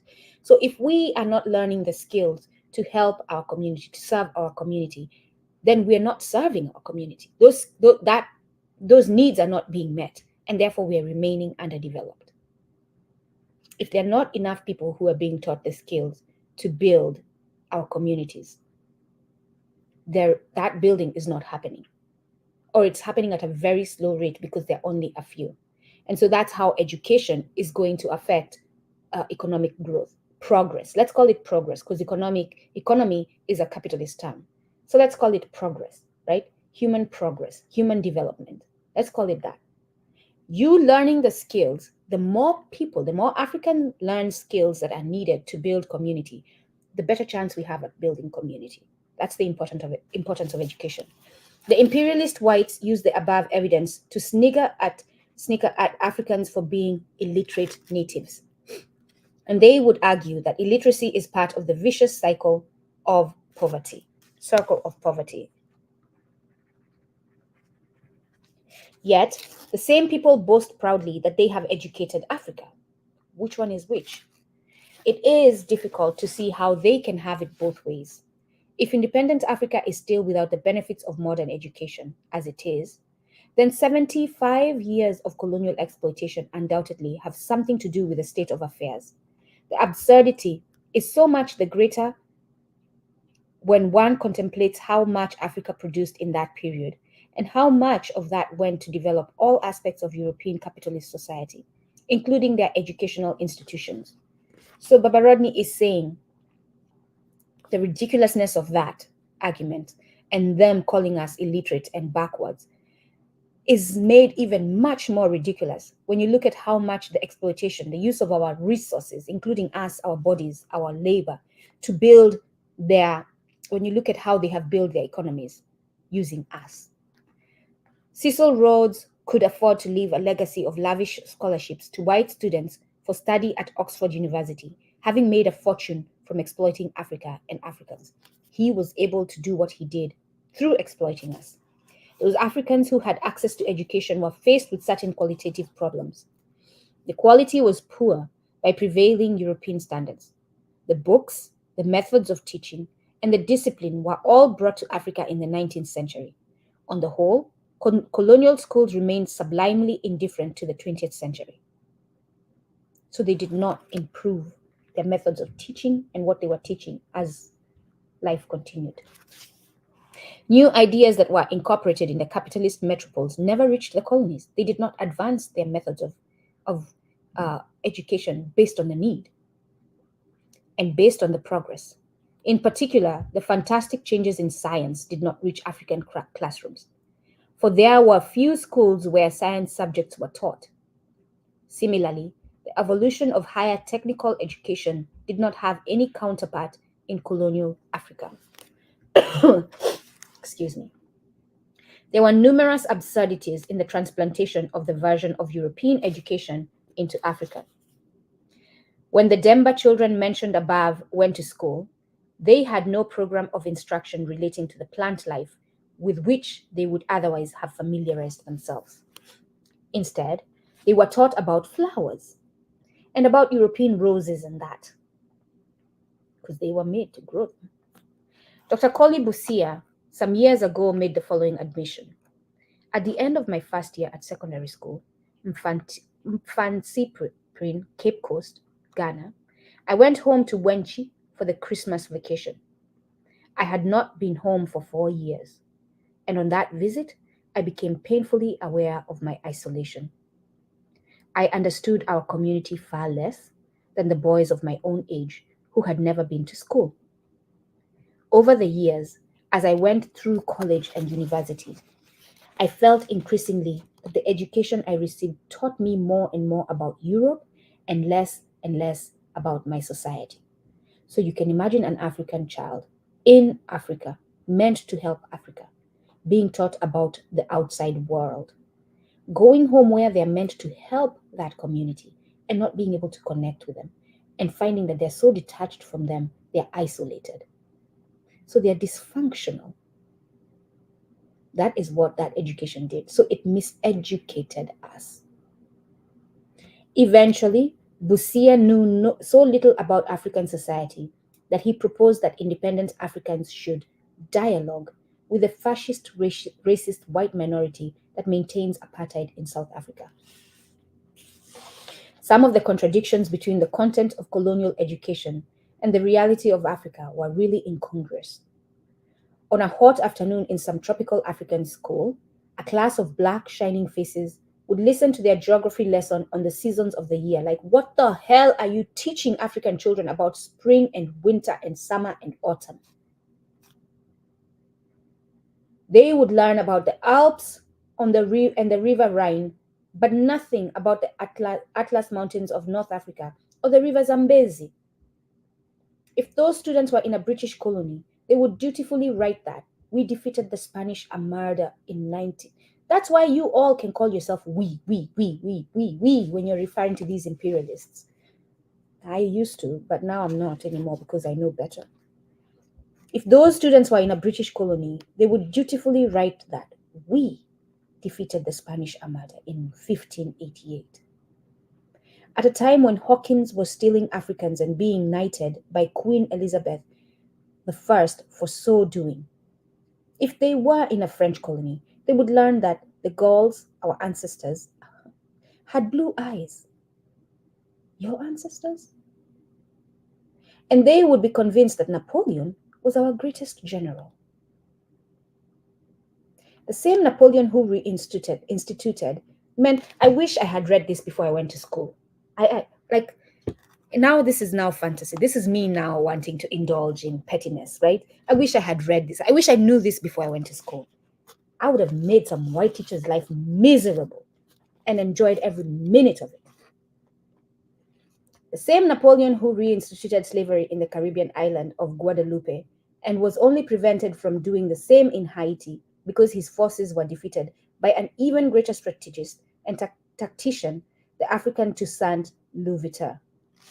I'm going to say this to the parents who have children who are going to school and who may hear me, and who may decide to do just what I said.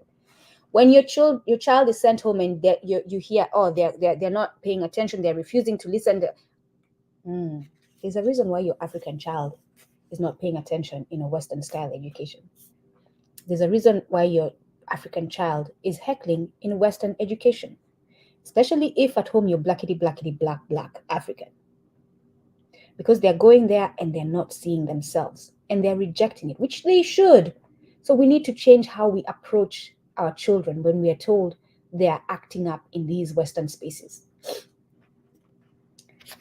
To some extent, Europeans thoughtlessly applied their own curricula without reference to African conditions, but very often they deliberately did so with intent to confuse and mystify, intentionally to confuse and mystify.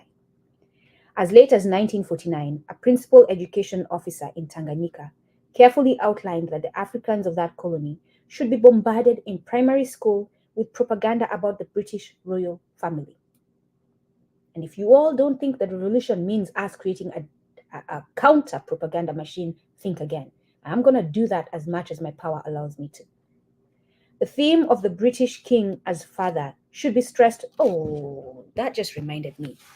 This man recently visited Kenya, and this is how they were referring to him, our king. Oh, Lord, have mercy. The theme of the British king as father should be stressed throughout the syllabus and mentioned in every lesson, he said. You have Africans who were calling Queen Elizabeth, who just passed away, our mother. You, with your black dark self, is calling a white pale queen your mother. That's not hate. I'm not hating white people. I'm just saying it doesn't make sense, because in doing so, you're now hating yourself. You're detaching yourself from your Africanness. And to make matters worse, this is someone who exploited your people. Now you're identifying with your people's oppressor and exploiter. Come on, y'all. He further urged that African children should be shown numerous pictures of the English princesses and their ponies at Sandringham and Windsor Castle. I have someone, an African, who's currently producing African books, and they consulted us, our community, about producing these books. And we shared with them that some of the images that were in the books were not ideal if they're going to be reaching out to African students. The fact that a white anything in your book is teaching Black people how to do anything, that's not a book for Black people. And you should stop as a Black person producing that book. Stop today. Your books, if you're a Black person, should represent Black people, African people. You should never, ever feed into this nonsense. Whatever little was discussed about the African past in colonial schools was about European activities in Africa. That trend is now sufficiently reversed to allow the present generation of African pupils to smile at the thought that Europeans discovered Mount Kenya or the River Niger. But in the colonial period, the paradox was that whoever had an opportunity to be educationally misguided could count himself lucky, because that misguidance was a means of personal advance within the structure created by European capitalists in and for Africa. And of course, they're going to give you favor because they want more Africans to value that so that they can continue to be detached from their culture. The French, Portuguese, and Belgians made it clear that education at any level was designed to civilize the African native. And of course, only a civilized native could hope to gain worthwhile employment and recognition from the colonialists. You as an African, by the way, I will tell those who are hearing here, never ever tell me that I speak good English. Please don't.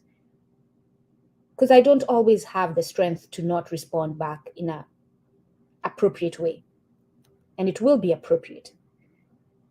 According to the French, an African, after receiving French education, stood a chance of becoming an assimilee, one who could be assimilated or incorporated into the superior French culture.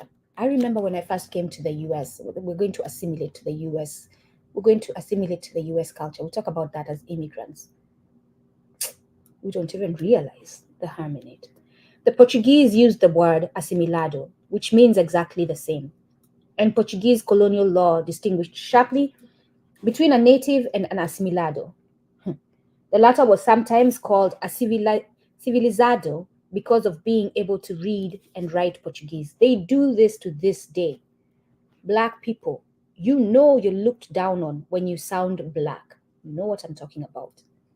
And you know your Black people who sound white, you know what I'm talking about, are treated better than you. And you will go to those parties where Black people who sound black are the servers and the cooks, and Black people who sound white are the guests in their penguin suits, and you will see the difference in treatment. That sort of African was rewarded with certain privileges. Again, I just said. One great irony was that in Portugal up to 1960, nearly half the population was illiterate. The white folks, that is. And therefore, if they had been put to the same test, they would have been judged uncivilized. Meanwhile, the Belgians were parading around with the same system. They called their educated Bantu in Congo the evolues, evolved, I guess, those who have evolved from savagery to civilization, thanks to the Belgians. Somehow, the British avoided hard and fast legal distinctions between the educated and uneducated African. But they encouraged cultural imitation all the same. This is why Ngugi wa Thiong'o can say he was driving around or walking around and saw Black people in Kenya in penguin suits, the tuxedo with top hats. Governor Cameron of Tanganyika in the 1920s was known as a progressive governor. But when he was attacked for trying to preserve the African personality in the education system, he denied the charge and declared that his intention was that the African should cease to think as an African and instead should become a fair-minded Englishman. Students who came out of Livingstonia or Blantyre Mission in Malawi were known as Black Scotsmen. I'm sorry, because of the effort of Scottish missionaries. In Sierra Leone, the white cultural influence went back to the 18th century. And Sierra Leonean Creoles stood out even from the rest of miseducated Black people. The Creoles were not satisfied with an English Christian name or even with one European surname. They had to choose two European surnames and connect them with a hyphen, which is why Nduku no longer uses her English name. Of course, in practical terms, the education with all its warped values meant that the educated handful went as far as colonialism would allow Africans to go in the civil service or in the employ of private capitalist firms. During the colonial epoch and afterwards, criticism was justly leveled at the colonial education system for failing to produce more secondary school pupils and more university graduates. And yet it can be said that among those who had the most education were to be found the most alienated Africans on the continent. Those were the ones who evolved and were assimilated. At each further stage of education, they were battered by and succumbed to the values of the white capitalist system. And after being given salaries, they could then afford to sustain a style of life imported from outside. access to knives and forks, no more using your fingers to eat, three-piece suits, and pianos then further transformed their mentality. There is a famous West Indian calypsonian who, in satirizing his colonial school days, remarked that had he been a bright student, he would have learned more and turned out to be a fool. Unfortunately, the colonial school system educated far too many fools and clowns, fascinated by the ideas and way of life of the European capitalist class. There are a lot of us roaming around, fools and clowns. Some rich, you know why you're a fool and a clown? It's not just simple being called a name. It is because you're not serving your community. You're helping in the underdevelopment of your people. That's why you're a fool and a clown. That's why I was a fool and a clown. That's why in sitting with Mwalimu Kimathi, Dr. Greg Carr, and hearing him talk about our history, I started realizing I have been miseducated this whole time. I have been doing it wrong this whole time. I have been helping the exploiters exploit my people this whole time. It must change. And I made the choice to make it change. A price I am paying for dearly, but I'm good with it. Some reached a point of total estrangement from African conditions and the African way of life. And like Blaise Diagne of Senegal, they chirped happily that they were and would always be European. There is no getting away from the conclusion reached by the African educationalist Abu Maumonio that colonial education corrupted the thinking and sensibilities of the African and filled him with abnormal complexes. And that is our problem today. That is why we're not getting closer to liberation, because there are many Africans who colonial education corrupted their thinking and sensibilities of the African and has filled their thinking and sensibilities and has filled them with abnormal complexes.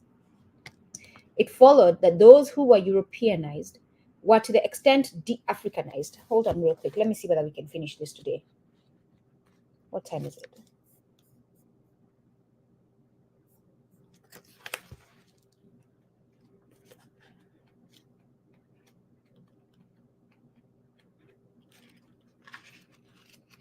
All right, we may not be able to finish this today, and that's okay. That gives us one more Monday together. It followed that those who are Europeanized were to that extent de-Africanized as a consequence of the colonial education and the general atmosphere of colonial life. Many examples are cited in present-day Africa of the insulting treatment of aspects of African culture in the colonial period. Yes, it is a longer chapter, based on cultural imperialism and white racism. And please remember, you can put in your questions, your observations in the chat so that we can make this a community discussion.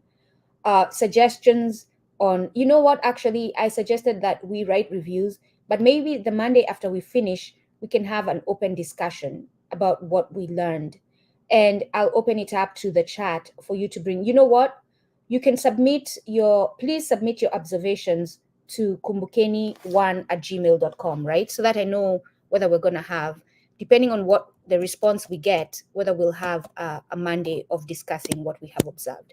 Otherwise, I don't want to be here talking to myself, because that will be an interactive session, not just me reading. I can read by myself because this is recorded and you all can find it, but I cannot discuss by myself. So in order for us to have a community analysis of what we have read so far when we finish, I'm opening you all, I'm giving the opportunity for us to have a discussion. And yes, you can come on stage. Yes, it can just be me on stage and I'll look at the chat. But send us your observations to kumbukeni1@gmail.com, your questions, your suggestions on how we can restructure moving forward to build an Africa that is developing. And what systems that have been built that are barriers, right? We're now doing a barrier analysis. That's what we're going to do. We're going to do a barrier analysis. And we're going to identify, through this book, we have been identifying, but now we're going to, you all who've been listening, my brothers and sisters, are going to send your, I'm asking that you send your questions and observations so that we can see what the barriers are and how we can get rid of them. What is seldom commented upon is the fact that many Africans were the victims of fascism at the hands of the Portuguese and Spanish, at the hands of the Italians and the Vichy French regime for a brief period in the late 1930s and the early 1940s, and at the hands of the British and Boers in South Africa throughout this century.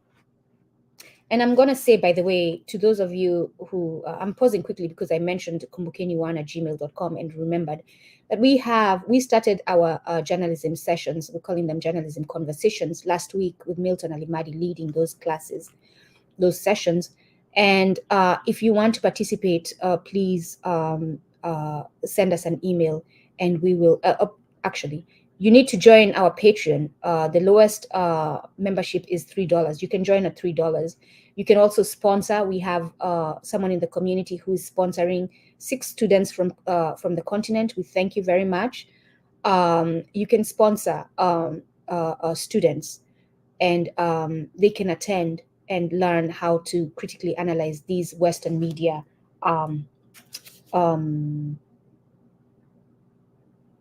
articles, right? Last week we looked at an article that was speaking about the Israeli. For those of you who are on LinkedIn, you've seen my post, LinkedIn. You've seen my post asking, and Instagram. You've seen my post asking what the title tells us. That's the little I could share from that conversation. But I also, when we learn from that, we will be bringing out that knowledge that we're learning to you all, to expose these articles so that you can see the lies and the way that they use their language to control how we think, right? Because we're not just learning for us to learn. Again, I said it before. You get skills, you teach. We're getting skills so that we can serve our community. So those who are in that journalism class are getting those skills so that they can serve you all. They can show you all how to identify the lies within their good language. The fascist colonial powers were retarded capitalist states, where the government police machinery united with the Catholic Church, and the capitalist, again, Catholic Church, and the capitalists to suppress Portuguese and Spanish workers and peasants and to keep them ignorant. Understandably, the fascist colonialists wanted to do the same to African working people, and in addition, they vented their racism on Africans, just as Hitler had done on the Jews. And for those of you who say, let's forget the Catholic Church, that was forgive the Catholic Church, that was a long time ago. The Catholic Church needs to repair the harm, and then we can start forgiving. They must repair the harm. And I'm not talking about $100 million. That's not enough repair, Catholic Church. No, that's not what I'm talking about. You must stop the propaganda. You must stop the lies. You must go into your books that have lies and fix the lies. That's part of reparations. You must stop the miseducation of Black people and African people. That's part of reparations, by the way, for all of them. For the Western nations, your propaganda machine must stop putting out lies. That's part of reparations. Because you cannot say we're giving this check and then continue to do the harm. You cannot do that. So part of reparations is your media starting to tell the truth. And starting, if you as a white person do not understand African culture, have an African person speak to it who understands African culture. If you're reporting on the Black community, have a Black person from the Black community, from that Black community, report on the Black community, not you as a white person who's distanced from it, and not a Black person who's distanced from that community. So provide those jobs so that people who are of those communities can speak to those communities. That is part of reparations. Like most colonial administrations, that of the Italians in Libya disregarded the culture of the Africans. However, after the fascist Mussolini came to power, the disregard gave way to active hostility, especially in relation to the Arabic language and the Muslim religion. The Portuguese and Spanish had always shown contempt for African language and religion. Schools of kindergarten and primary level for Africans in Portuguese colonies were nothing but agencies for the spread of Portuguese language. So what are we going to do that is revolutionary? We're going to start unlearning these languages, and we're going to start learning our African languages. Most schools were controlled by the Catholic Church as a reflection of the unity of church and state in fascist Portugal. So here goes this, right? When Portuguese was being, because you're going to argue, So if we start teaching, let's say Brazil, let's take Brazil, they speak Portuguese there, right? And I think Cote d'Ivoire. So you're going to argue, we start teaching Kiswahili in Brazil, black areas. How are our children going to speak to us? We speak Portuguese. How will our children speak to us? And I'm going to ask you, did the white man think of that when he started teaching Portuguese to Africans? Did the white man stop and pause and ask how these children were going to talk to their parents and stop teaching Portuguese? Did the white man in Kenya stop teaching African children English and say, oh, we must be reasonable. We cannot teach them English. They will not know how to speak to their parents. How will they communicate to their parents? Did they stop to think that? No. So why are you as an African accommodating them? Figure out how you're going to communicate with your child. Learn Kiswahili. Just like our parents learned Kiswahili. Just like they figured out, I'm talking about our ancestors who did not speak English, but their children were being taught English. And they had to figure out ways of communicating with their children. Just like they did figure out how to communicate with them. So that we have to stop learning these languages. If we haven't learned our African languages, is what I'm saying. But as long as you're learning your African languages and you're being fluent, then you can learn their languages so that you can understand them. And we know the brain is capable of learning multiple languages. Most schools were controlled by the Catholic Church as a reflection of the unity of church and state in fascist Portugal. And by the way, not everyone has to learn their languages. We can be like them, where we have a few who learn, who translate to us, right? If you have a role where you're interacting with them, you learn their languages so that you can tell us all what they're saying. Most schools were controlled by the Catholic Church as a reflection of the unity of church and state in fascist Portugal. In the little-known Spanish colony of Guinea, Rio Muni, the small amount of education given to Africans was based on eliminating the use of local languages by the pupils and on instilling in their hearts the holy fear of God. Yeah, and you all Africans are very good at fearing God. And you all are very good at telling me how I should fear God. If God is God, why should I fear him? Or her, right? Because God shows up in me, God shows up in the men, God shows up in the children, God shows up in the animals. So we cannot really give an identity to God because God is showing up in all these other ways. But why should I fear this God? This God is supposed to also be loving and caring and forgiving and merciful. So if this God is all that, why should I fear this God? The only reason you're taught to fear this God is so that you can be controlled by those who use that God to justify what they do to you. Schools in colonial Africa were usually blessed with the names of saints or bestowed with the names of rulers, explorers, and governors from the colonizing power. In Spanish Guinea, that practice was followed, resulting in the fact that Rio Muni children had to pass by the Jose Antonio School. The equivalent of saying the Adolf Hitler. Oh, I am so happy Baba Rodney is doing this. My family knows me for this. Every now and then I'm making an argument, I like to use Hitler. Only they know the context. I'm not even going to break it down for you all. I'm reasonable enough that you know that my argument is, but every time I use it, my family is like, Nduku, why do you always have to be so extreme? But let's see what Baba Rodney is doing with this. The equivalent of saying the Adolf Hitler School, if of the region,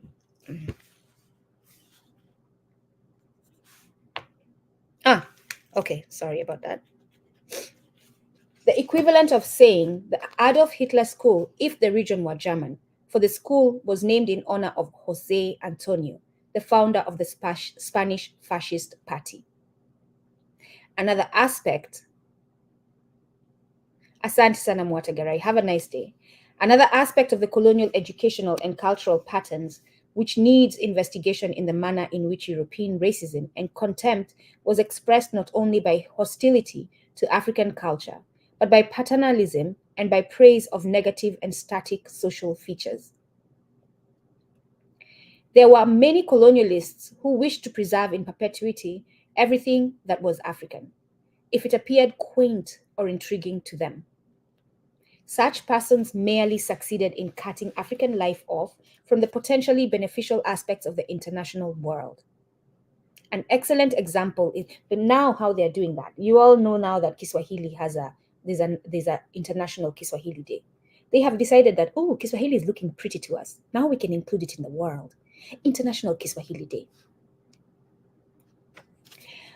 There were many colonialists who wished to preserve in perpetuity everything that was African, if it appeared quaint and intriguing to them. Such persons merely succeeded in cutting African life off from the potentially beneficial aspects of the international world. An excellent example is the kind of work done in Gabon by Albert Schweitzer, who was in charge of a dirty and unhygienic hospital with dogs, cats, goats, and chickens running around, under the guise of fitting into the African culture and environment. I'm letting you sit with that. So this German, white, pale, probably blue-eyed, given their history, you all can fill in the blanks, went to Gabon and he decided, I'm going to be African. This is his perspective of what African is, right? And in order to show how African he was, he had a hospital where he had dogs, because he believed this is how we are, cats, goats, and chickens running around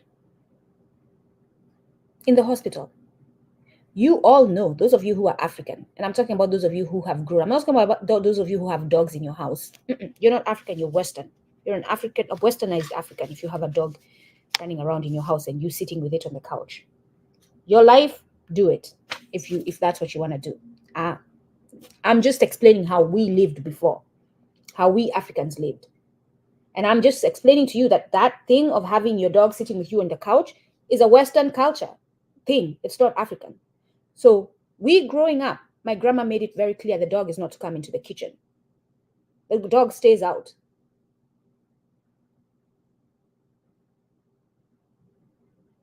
Right? This white person thought that that was being African. And he thought he was doing a good thing by being African. And he's doing this in a hospital. As late as 1959, a friend and colleague of Albert Schweitzer defended his unsterile hospital in the following terms. Now, to the domestic animals at the hospital. People have been shocked by the informality with which animals and people mix. And although it is perhaps not always defensible on hygienic grounds, the mixture adds considerably to the charm of the place. Talk about an insult. The writer was a dental surgeon from New York who would obviously have had a fit if a goat or chicken had wandered into his New York surgery. Yes, and that's the response that we should have. Oh yeah, you writer from New York think it's ideal? All right, how about we bring goats and chicken in Presbyterian Hospital? How about that? Let's let them run around. You think it's charming? Why don't we do that in the New York Presbyterian Hospital? So you can show us how charming it is. He knew full well that at Schweitzer's hospital, the goats, dogs, and cats visit hospital wards teeming with microbial life of the most horrifying varieties. But he defended their habitation with Africans because that was part of the culture and charm that had to be preserved. Africans who have chicken in spaces where they live, and by the way, it's not in spaces where they live, they are in a room on the side and they might be passing by. It's because they don't want the hawk to get the chicken. Africans who put small animals in close proximity to them is because they didn't want the lions to get the small animals. There was a reason. It wasn't for charm. It wasn't for decoration. There was a practical reason to it. In the educational sphere, the Belgians carried out a language policy which might appeal to contemporary nationalists, for they insisted that primary education should be in one of the 5 main African languages of the territory. However, in practice, They used that apparently progressive decision to seal off one Congolese ethnic group from another and to cut the educated off from a wider world of knowledge, because the missionaries translated into the local languages only that which they thought desirable. The policy of mock respect from African culture reached its highest expression in South Africa in the notorious Bantu Education Act of 1953, which sought to promote the differences between Zulu, Soto, Xhosa, Venda, and so on.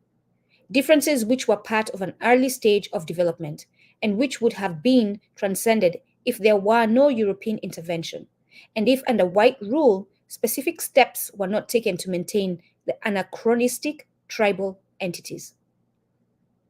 Not all colonial educators and administrators were consciously taking up the position that the Africans should be educated the better to be enslaved.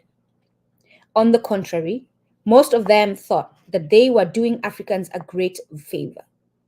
And there were a few who were enlightened enough to realize that there was scope for devising a school program which was less divorced from African reality. In 1928, even the French education minister was shocked to learn that Africans were taught that the Gauls, their ancestors, had blue eyes. Now, here we are talking about what is your responsibility as a white person, especially a white person who's educating Africans. From the 1920s, both Britain and France produced colonial educators and education commissions, which are so once this French education minister is shocked and learn that Africans are taught that Gauls are their ancestors and they had blue eyes. That education minister being a minister, now I'm telling you what you as a white person can take, what action you can take. You always ask us, please tell us how I can help. This is how you can help.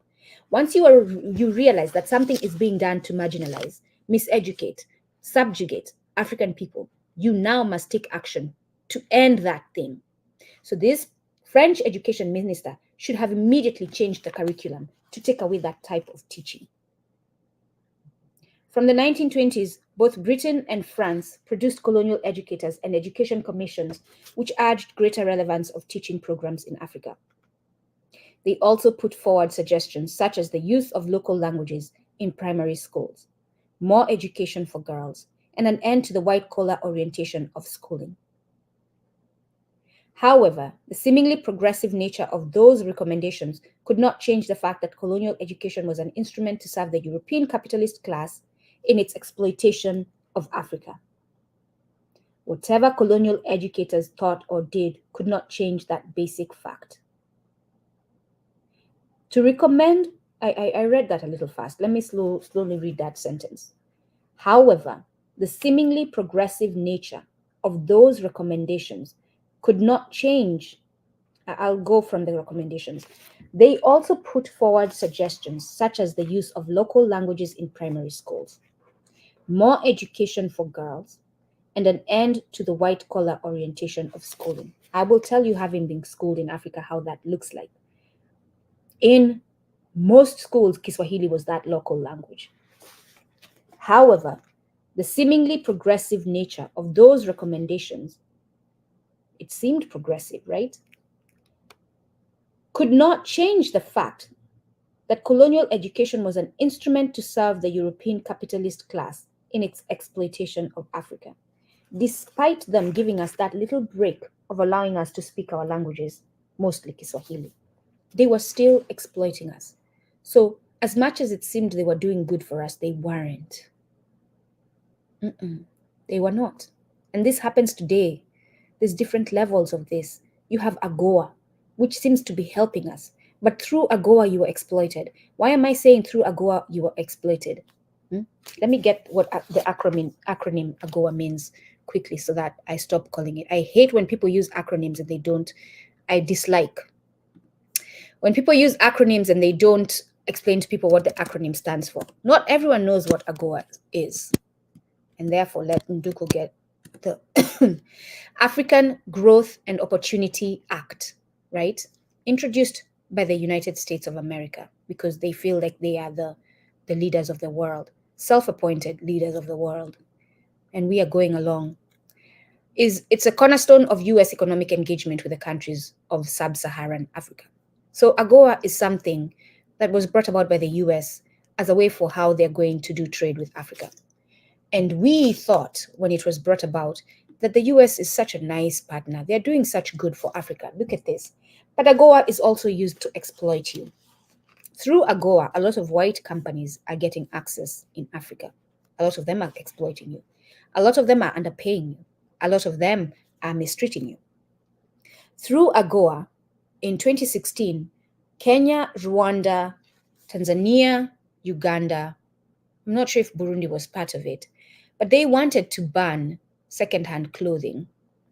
And through AGOA, an organization that does secondhand clothing in the US, went to their government and said, hey, you US government, please stop these Africans from banning this trade. They are not following AGOA policies. And therefore, yes. And therefore, you must sanction them if they ban secondhand clothing. Why were African nations choosing to ban secondhand clothing? Because they wanted to revive their textile industry. That's what they wanted to do. Because secondhand clothing, as much as it appears to help Africans, as much as it appears to provide jobs and money to Africans, some Africans, it is exploiting us. It is destroying the textile industry in those nations. And that's what these African countries wanted to do, to rebuild the textile industry. And this organization ran to their government and said, hey, you must sanction them. And the US threatened to sanction African nations, those African nations, if they banned mitumba.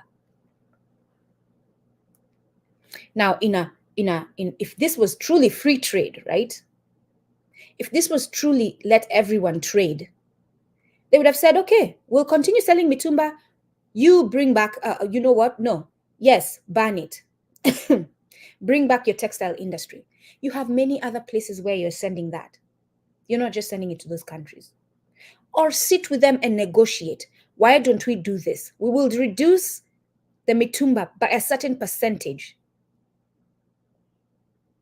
Or we will pay this amount of tax when we send mitumba so that the textile industry has a fair chance at competing with mitumba industry. Anyway, yes, AGOA. From the 1920s, both Britain and France produced colonial educators and education commissions which urged greater relevance of teaching programs in Africa. They also put forward suggestions such as the use of local languages in primary schools, more education for girls, and an end to the white-collar orientation of schooling. However, the seemingly progressive nature of those recommendations could not change the fact that colonial education was an instrument to serve the European capitalist class in its exploitation of Africa. Whatever colonial educators thought or did could not change the basic fact. To recommend that African girls should go to school is more than just an educational policy. It has tremendous social implications, and it presupposes that the society will usefully employ the educated woman. Now that's when you catch them in their nonsense. Metropolitan capitalist society itself had failed to liberate women, to offer them equal educational opportunities, or to provide them with responsible jobs at equal rates of pay with men. I will expose the UN here, one of the people proponents of educating women, for having no UN Secretary General who was a woman ever to this day. If you're so keen on educating women, why don't you take those educated women and give them positions of leadership in the UN? Secretary General, to be precise. Let's see the next one. You have one that is almost done, right? The next one must be a woman. I don't care. I don't want to hear what excuses you have. I know for a fact there are educated women who are capable to be Secretary General. You've never had a woman, you're going to have the next one. We're not asking, we're telling you, UN, if you want us to take you seriously, the next Secretary General must be a woman. And please, I hope you do not pick a white woman, because I know you all with your trifling exploitative ways. And white women, get over yourself, cry a river, build a bridge, and get over it. There's a reason why I'm saying it shouldn't be a white woman. That being the case, and it shouldn't be a woman who's accepting of whiteness. We know what we're talking about, this ideal of whiteness. this false narrative of whiteness. So I don't want to see, it needs to be a woman who is grounded in marginalized society, marginalized cultures, grounded in that they will be promoting the helping the progress of those communities, the access of those communities, the equitable access to resources of those communities. That is who the woman should be. It will not be acceptable if they are a token. So no white woman, I'm sorry, no white woman. But you do as you wish. That metropolitan capitalist society itself had failed to liberate women, to offer them equal educational opportunities. The US has never had a woman president. So much for their democracy and moral high ground. Or to provide them with responsible jobs at equal rates of pay with men. That being the case, it was wishful thinking to imagine that the colonial educational system, and may it not be a white woman president, I'm sorry. That being the case, it was wishful thinking to imagine that the colonial educational system would take any serious interest in African women, especially since the colonialists would have had to transform the consciousness on the matter, which was characteristic of feudal and pre-feudal societies. Nowhere did the cash crop economy or the export of basic ores make provision for educated women. White women, you're going to be fine. You're going to be fine. Yeah, it appears that I'm being racist, but I'm not being racist. I'm being Black conscious. I'm being African conscious. I'm not being racist.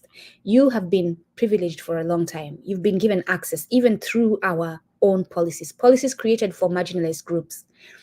You once upon a time were marginalized, but not really. You still, not really. Not to the level we were, right?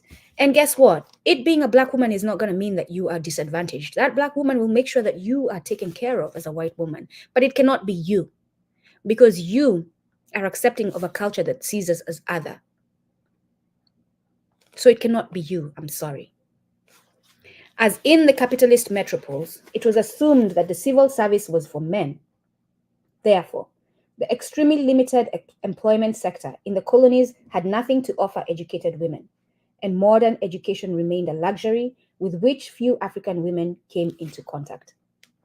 Another progressive suggestion made by some colonial educationists was for more agricultural and technical schooling, but genuine technical education was ruled out because the fundamental purpose of the colonial economy did not permit the development of industry and skills within Africa. Only in rare cases, such as in the Congo, was there an objective necessity for technically trained Africans. In the later stages of colonial rule in Congo, mineral exploitation had developed to such a point that there was practical need for extensive rudimentary technical skills among African workers. A few Kalangese and other Congolese also received technical training of a secondary equivalent. Remember, a few, because they just need you to help them do what they're doing. Significantly enough, in such cases, the private companies took the initiative. So you can imagine. So in this, there's evidence that they can actually teach us the skills, right? They should teach more of us so that we can take over the running of these spaces, so that they can be African run. But they don't want that, because then they have to sit back and pay market price for everything. And they don't want to do that.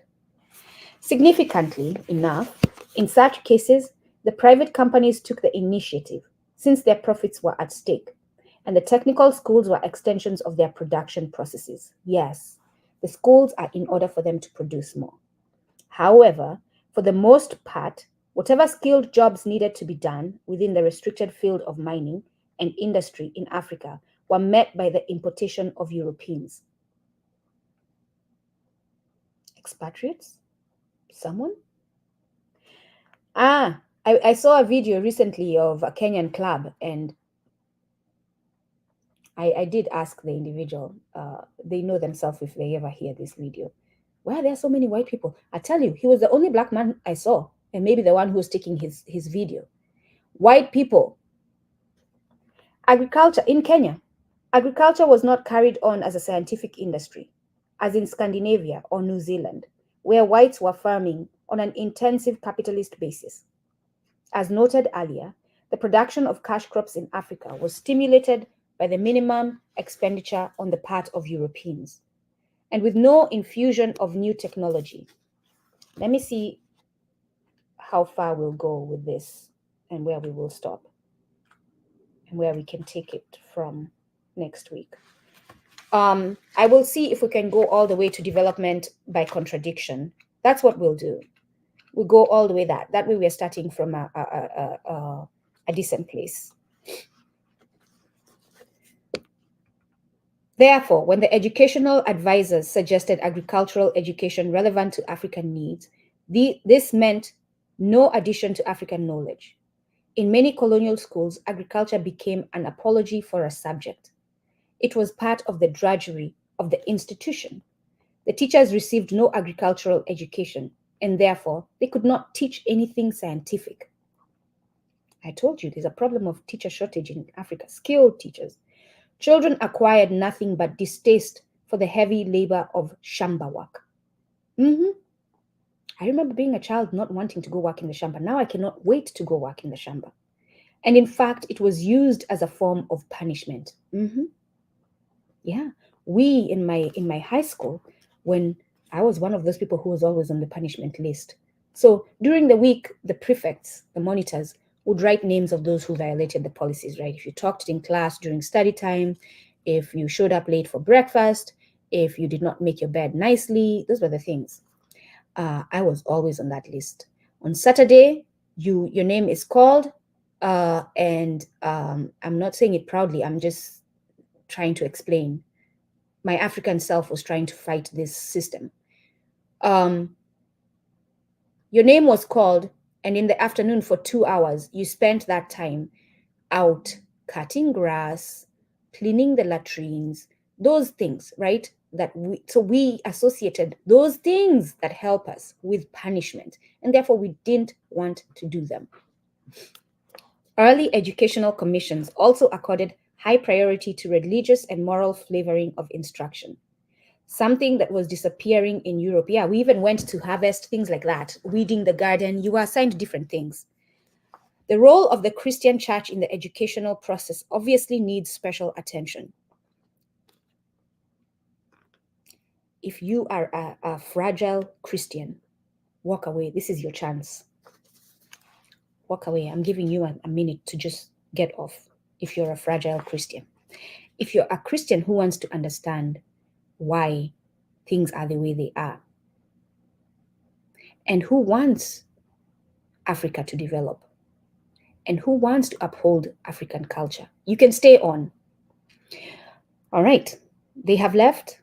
All right, there's no fragile Christian in the group. Okay, the role of the Christian church in the educational process obviously needs special attention.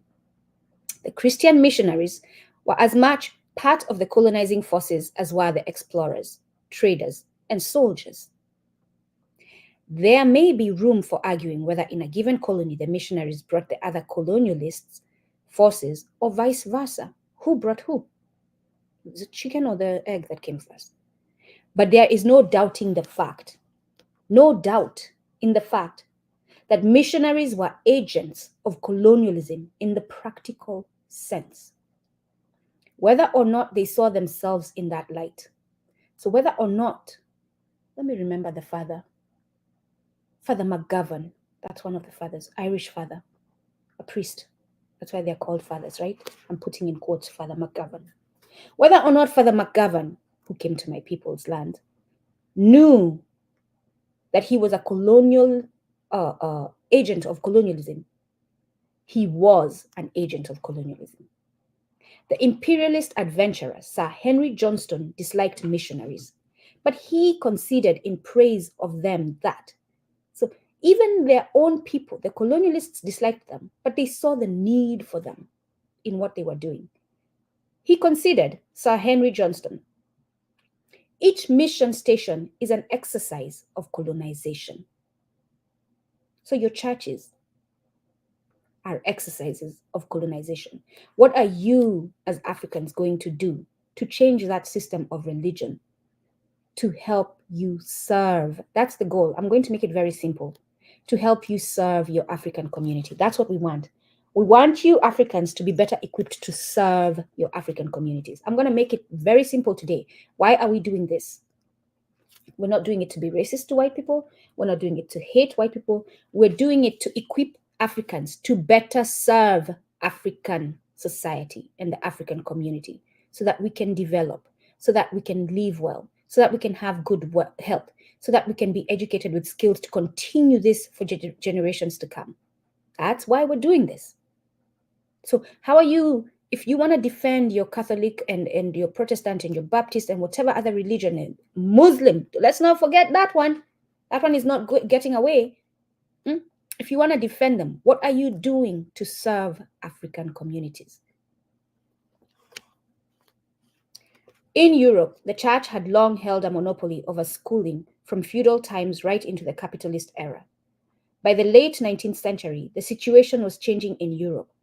But as far as the European colonizers were concerned, the church was free to handle the colonial education system in Africa. I went to Catholic schools. I told you that before.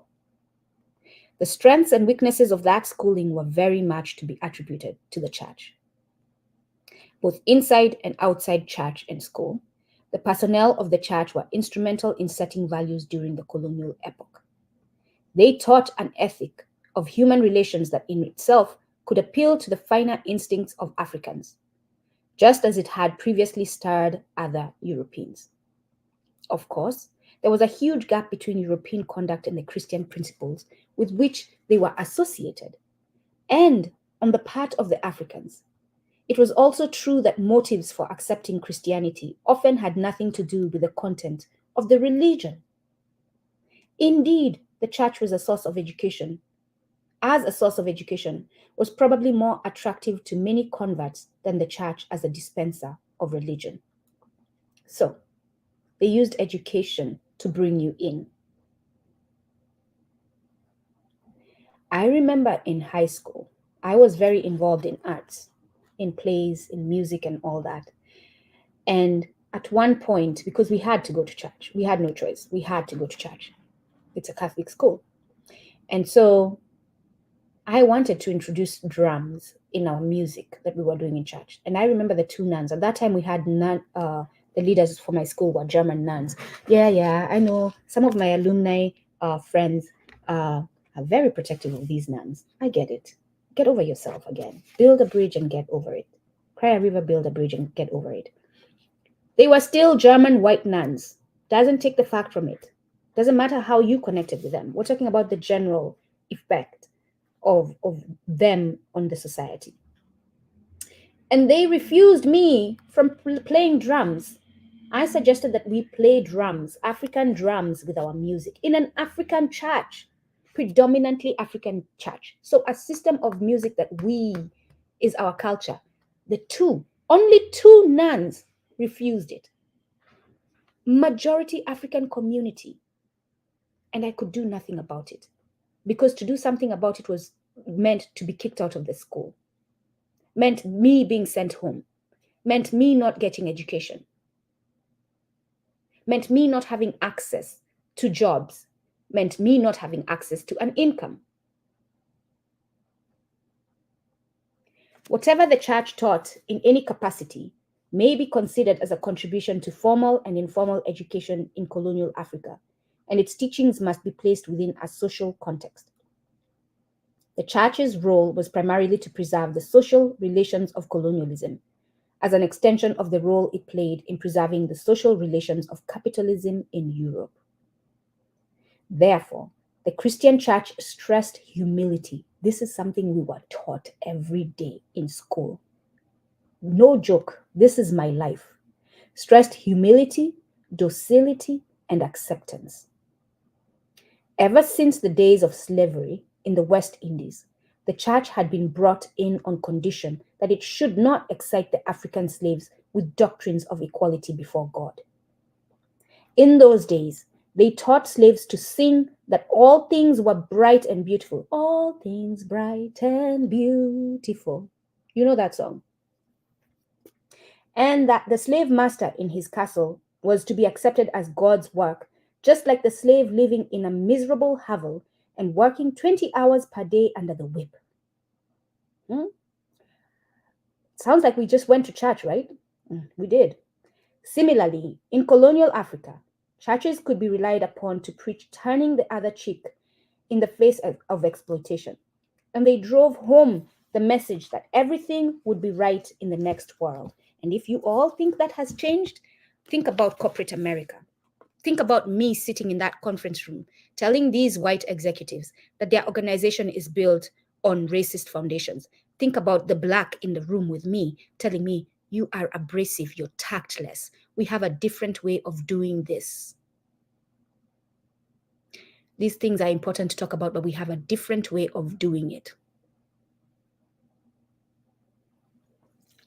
Only the Dutch Reformed Church of South Africa was openly racist, but all others were racist in so far as their European personnel were no different from other whites who had imbibed racism and cultural imperialism as a consequence of the previous centuries of contact between Europeans and the rest of the world.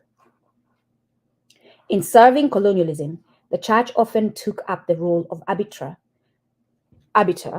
of what was culturally correct. African ancestral beliefs were equated with the devil. Now let's start talking real talk, right?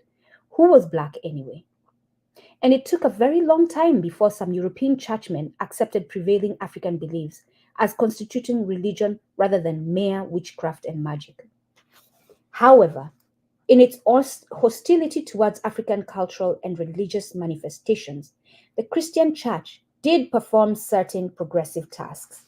Mom, I will ask you to forgive me for telling this story, but please see the benefit in it. I was speaking to my mother the other day, and I had called her to ask her about a practice we used to have in my peoples. We used to go to the tree where we would offer offerings to the ancestors. And this is the time that Christianity is coming into our community. And my mom said that they were told when Christianity came that we should stop that practice. Because when we went there, we heard voices. When we went to the tree, we heard voices. And the Christian church came and told them that hearing of voices was evil. You who are knowledgeable in African spirituality know what I'm talking about. Those are your ancestors talking to you. You're connected to your spirituality. You are spiritually grounded if you can go to the tree as you commune with your ancestors and hear voices. There's nothing evil about it. Nothing evil about it at all. Nothing. Because if it was, and there's a divine, then they would make sure that it doesn't exist.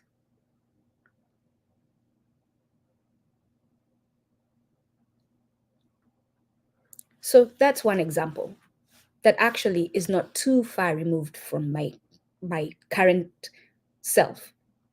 That my people at one point took offerings, food, harvest, and set them at the foot of a tree and that ground was not to be played around. That was a spiritual space. So the other activities didn't happen there. There you had silence, and it's that way because you're connecting with the spiritual world. But why do we give offerings to our ancestors? Because they're intervening on our behalf to the divine. They're watching over us. We're remembering them for what they did in their physical presence here. And because they're still a part of our community. Just because they're not with us physically does not mean they're gone. They're still with us. They're still members of our community, only in different form, spiritual form. So I and other Africans are going back to our ways. And if you have a problem with that, you will cry a river, build a bridge, and get over it. Practices such as killing twins and trial by ordeal were frowned upon by the European missionaries, and those were reflections of superstitious ideas rooted in an early stage of African development when something like the birth of twins could not be scientifically explained and therefore gave rise to religious fear. It is to be noted that in West Africa, long before the colonial scramble, many outcasts in society and persons who suffered from religious and social prejudices were the first converts of the Christian church. Let's get that. We're going to understand how they got us. It is to be noted that in West Africa, long before the colonial scramble, many outcasts in society and persons who suffered from religious and social prejudices were the first converts of the Christian church. What was supported by one section of the population was opposed. The lesson there for us is not for those people who've been outcast. The lesson there for us is as a community who cast them out, not to do so that they're not a weakness in our community. We have to figure better ways of dealing with those in our community. What was supported by one section of the population was opposed by another. And in the present century, the cultural imperialism of the church excited great opposition. That also means that if members of our community come to the center of the community and say that this practice does not seem to be helping our community, we must all listen. Instead of casting them out, we must listen. And as a community, we must break it down. What is this practice doing to our community? How is it harming our community? Is the harm greater than the benefit? Then we must stop. No other question. If the harm is greater than the benefit, it must stop the practice. That's how we need to move forward. Instead of shunning those who bring attention to the practice that is harming us. Prevailing African customs such as polygamy were attacked without reference to their socio-economic function. On the question of monogamy, the Christian missionaries were introducing not a religious principle, but rather a facet of European capitalist society. For their propaganda to have been successful, European activity had to work a transformation in the extended family patterns of African societies. That was very slow in occurring, and in the meanwhile, many Africans accepted the religious aspects while rejecting the cultural appendages and the European missionaries themselves. Much has been written about the trend in colonial Africa known as the independent church movement.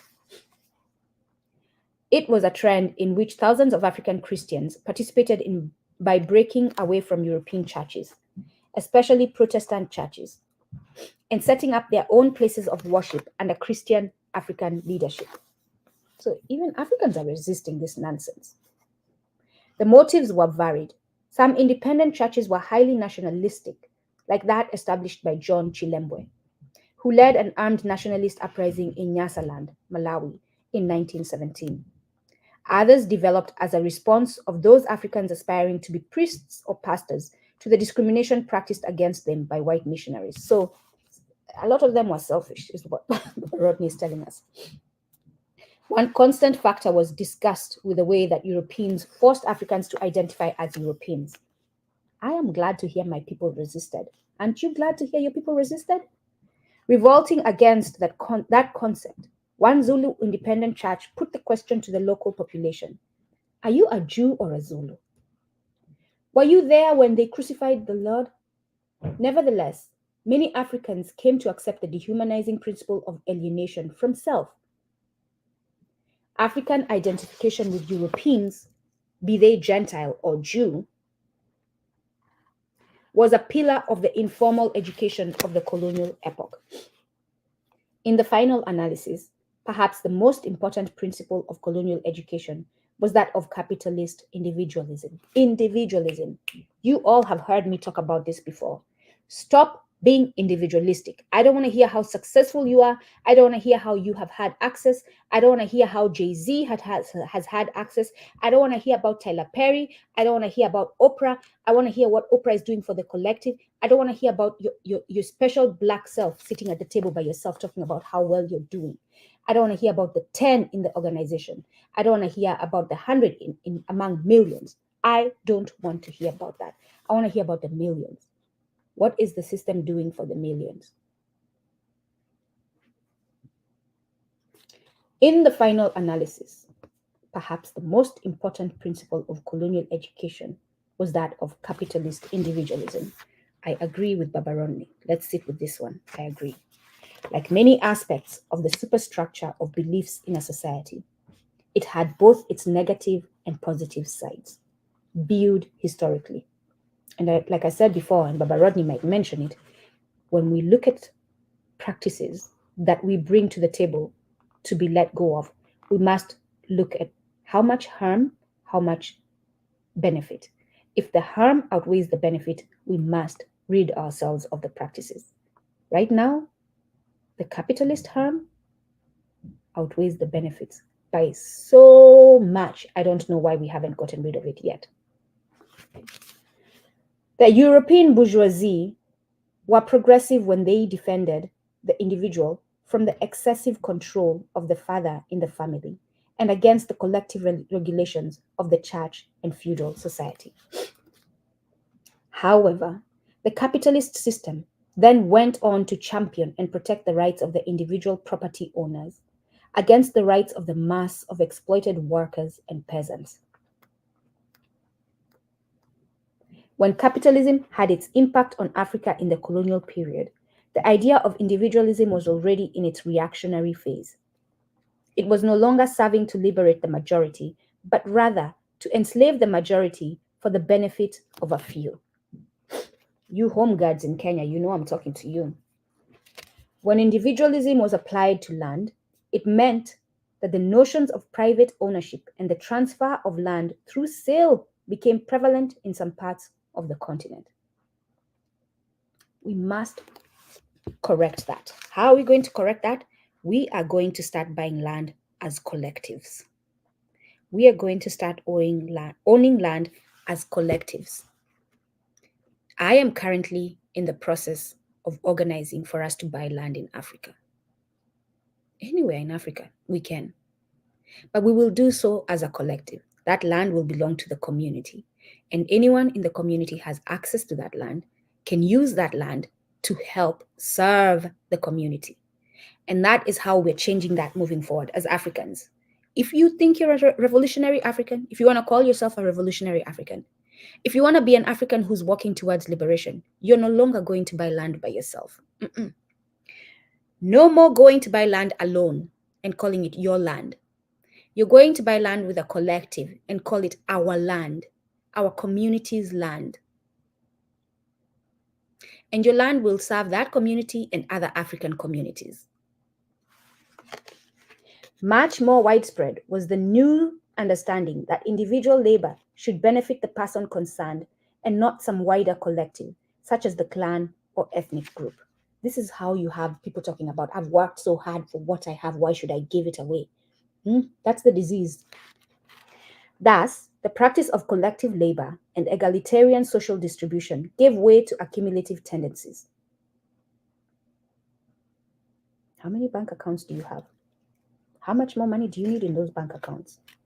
Are you going to use it in this lifetime? Superficially, it appeared that individualism brought progress. Some individuals owned large coffee, cocoa, or cotton chambers. Delamere, you all know how much land he owns. Why should one family own all that land when there are people who have no land? Why? Like, honestly, ask yourselves why. And others rose to some prominence in the colonial administration through education. As individuals, they had improved their lot, and they became models of achievement within society. You all know what we're talking about. All these Black people on LinkedIn talking about how they can teach us to do what they've done. Individualism. And if you base it on that, yes, they are successful. But if you base it on the benefit to community, no, they're not. Any model of achievement is an educational model, which directs the thoughts and actions of young and old in the society. The model of personal achievement under colonialism was really a model for the falling apart and the underdevelopment of African society taken as a whole. So the message to us Africans who want to be liberated, the message to us Africans who are, and what time is it? It's 11:49. We have several pages to where I had said we're going to stop. We're going to stop here. Page 312 is where we're going to stop. I know it's a little before 12, but we're going to stop here. So page 312.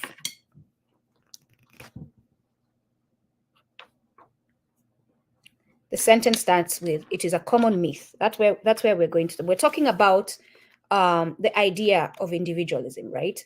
Owning land as an individual. We're going to stop here today. Today is Monday, November 13th. We're going to stop here today. Yeah, this is a good place to stop, because then we have, and I already read, there's a video of me reading AbdulRahman Mohamed Babu's postscript. So we already have that. So we won't do the postscript. So this is all we're left with for next week. So this is where we're going to stop. Yes, but I want to talk about individualism as we stop here, and how we as Africans who are revolutionary, and yes, we are revolutionary and revolutionary. Remind me what the word is. I've lost it. If you are talking about, I want liberation for African people, if you understand that we don't have it, if you understand that African nations are not independent and you want independence, if you understand that we need to go back to our ways of being, and that's the only way that's the way that will help us. If you understand that this capitalist way is not good for us, here is the thing that we must do. Moving forward, you're not going to buy land by yourself. That practice has to stop. You're no longer going to buy land by yourself. You're going to build organizations, cooperatives to be specific. You're going to build cooperatives. However you are legally allowed to in this capitalist system, right? Because we must figure out how to navigate our way in the capitalist system as we try to get out of it. You're going to build cooperatives which are going to build for the community, right? You will buy land as a group of Africans, not as an individual, as a community moving forward. You will bring your monies together. We will buy, let me say we, right? We will buy land moving forward as communities. We're no longer, if you fit the description I had before my statement right now, if you don't, continue to your heart's content buying land by yourself and talking about how successful you are. But you're the problem. Just know that as you continue to do that, especially if you've listened to my video, you are the problem and you are an enemy to us because you're preventing us from our liberation. You just are. And you are a barrier to African liberation. And we said we are identifying barriers and we're working on ways of getting rid of them so that we can get to liberation. So moving forward, we are going to buy land as collectives. I don't care if it's a collective of 5 people. I don't care if it's a collective of 10 people, of 20 people, but it is a collective. And when you buy that land, it's going to serve not only the 5 people, because you all are, I know with your capitalist way, are sneakerdoodle like that, right? No, it's going to serve the community. So if you buy land in Africa and it's not serving the surrounding community, you're not doing it right. You're still a capitalist if it's only serving you. If it's only making money and you're continuing to put it in your account and you're not returning it to the community to help others make money so that they can grow, and to help them help others make money so that they can grow, and to help them, that infectious, I don't want to call it economy, infectious progress is what we should start going for. Where my progress infects others because I'm sharing the resources I have, I am sharing. And so that they can build the resources and they can share, to enable others to build resources and they can share, so that we don't have lack in society. I'm talking about Ubuntu, for those of you who know Ubuntu, right? For those of you who know Ma'at, for those of you who know balance. You receive, you give, you balance it out. You don't accumulate. Accumulation is not Ma'at. There's no balance in that. Right? It's not Ubuntu. It's not I am because you are. What that means is my well-being is here because of you. right? And flipping that is, because of my well-being, I will ensure your well-being. That's what we're talking about. So me in Nduku, I have a nice space where I live. We have food. We are not lacking of food. We have good health.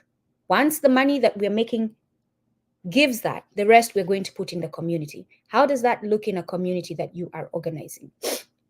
You all start projects, income generating projects in that community. You all start making, and this is a hypothesis. It hasn't been done yet. We are getting ready to start ours. Some people have done it. If you've done it, by the way, please, we welcome you to share the success in what you've been doing. But you make money in that community through the project. We're not talking about your employment previous to the community. You're invited to donate from that employment. But projects done by that community will generate an income. Those who are actively involved in that project, let's say there's a doctor, will get their compensation to meet the needs that they have. And then the rest money will go to be invested in the community, to build the community, to provide a couple of vehicles if you need vehicles, shared vehicles for the community, to provide, to dig a borehole, to provide water, and to make sure that water is clean and sustained that way, to help get tools for the land so that we can produce food. This is how the money that goes to the community does, to help build the education systems, to help train teachers, to help meet the needs of the community that are going to help meet your own needs, to help build solar panels that will provide electricity. So this is how we need to start thinking to get away from the individualistic mindset. I am not successful if success is only for me. If the only thing I can show is Nduku being successful, and I can show you all my multiple accounts of millions of dollars, I'm not successful if we're talking about African ways. But if I can show you I'm doing well, I have met my basic needs, and you look at the community behind me, you look at the Africans next to me, standing next to me, and they're all doing well, their needs are met, right? They are healthy. They have safe spaces to live. Their children are educated so that they can learn skills to serve the community. Then we can say we are a successful community. And the success is not only mine, it's ours as a collective. That's what revolution as African looks like. That's what going back to our African ways looks like. That's what liberating Africa looks like. So if you're not envisioning that, go back to the drawing board and re-envision. Because as long as you're not envisioning that, you are not talking about African liberation. I'm sorry. Yes, who do you think you are, Nduku, to dictate how Africans should move forward? I am a fellow African. And it's not just my conclusion. It is a conclusion based on what other Africans have said. So guess what? It's a communal decision. It's not my decision alone, right? So again, get over yourself. Cry a river, get over yourself. Oh no, cry a river, build a bridge, and get over it. That's the way Baba Kamene said it. And thank you so much for that. That saying tickles me, and it gives me a chance of having a nice collected response to these fragile oppressors, right? When that white woman in the room where you're telling them how they treated you badly starts crying, you will look at her and say, let's pick a name. Daisy. I am sorry, we need to focus on the conversation. So I'm going to ask you, since you're crying a river, to build a bridge, get over it so that we can continue the conversation, or please walk out of the room because right now you're disrupting the conversation. And you're going to smile kindly and give Daisy a chance to get up and leave, or immediately cry a river. No, that river has to stop. You've already cried it, Daisy. Build a bridge and get over it so that we can continue the conversation. All right, let's look at the chat. And if you're Black and you're called Daisy, I'm sorry. You've embraced Western culture, so now your names are all mixed up.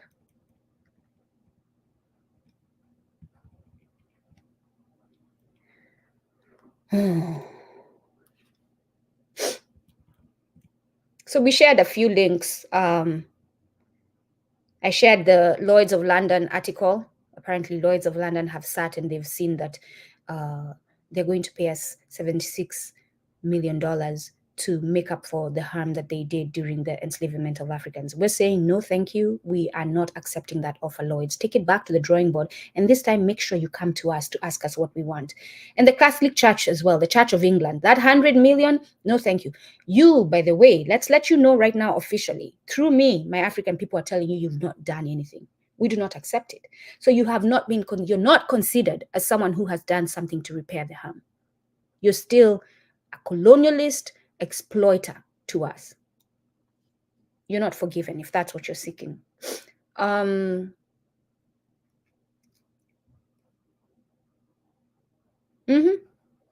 of the main problems, we're talking about Lloyd, right? Talking about paying reparations in $76 million worth. We're talking about the Catholic Church thinking that they can erase everything with $100 million. The problem is they're continuing the harm. So not only are they insulting us by the amount that they're offering, and the fact that they decided on this amount with any African being consulted, they are continuing the harm. Part of reparations must be that you will stop the harm.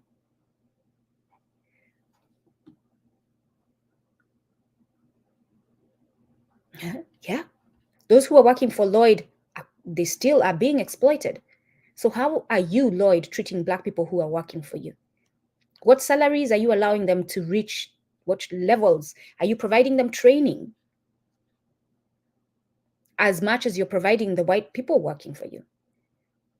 Are you giving them access as much as you're giving the white people working for you? That's part of reparations, by the way, to all companies that are predominantly white and have racist foundations. If you want us to empathize with you and the fact that you will go bankrupt if you actually pay the true money, you'll go bankrupt and into the negatives. Like you will never be able to exist ever again. If today the West was to pay what is actually duly owed to Africans, there would be no Western economy. It would have to be Africans now empathizing with the West and giving them something to build themselves up. That's what it would take. It would be us who would have to look within ourselves. And you, West, should be grateful it is us Africans because we are a merciful people. You should be grateful that you're not dealing with another person who's exploitative, that you're dealing with Africans on this. It would take us saying, okay, we realize that the amount we're taking is too much on you and you will end up being like in a really bad place. So we're allowing you to keep this just to build your own economy. But you know what? Get out of our spaces.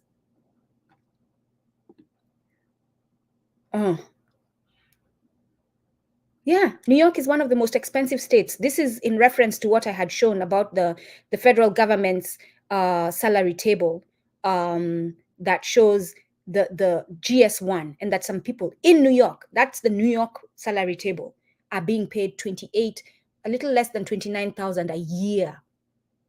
That is someone's salary, 29,000 a year, which came to a little more than a little less than $600 a week without taking away taxes. Remember, they're going to have to pay taxes because they'll be penalized if they don't pay taxes. So it's not a choice to pay taxes.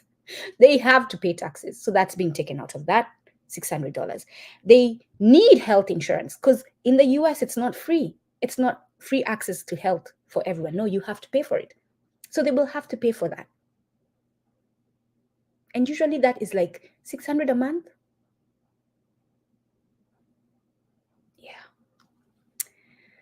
Or they'll go under Medicare, or Medicaid, whatever it is called.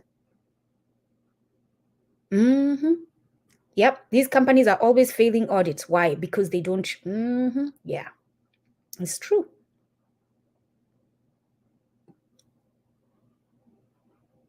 All right.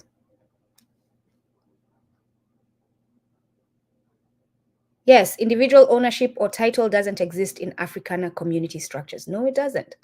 No, it doesn't. Even if, no, it doesn't.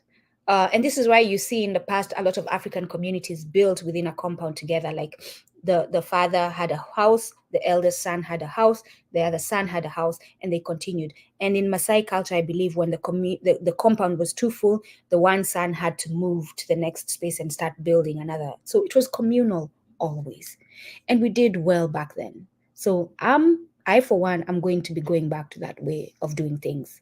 And I urge you all who want to be liberated, who want a collective liberation of Africans, to practice the same as well. This business of, I am so loaded, I have so much money. You as an African coming to tell Nduku that, whatever response Nduku gives you, just take it. Take it with a full chest. All right? All right. Have a nice day. Asanteni, kwaherini, siku njema. And please do visit the website, walterrodneyfoundation.org/take-action to support them in the work that they're doing.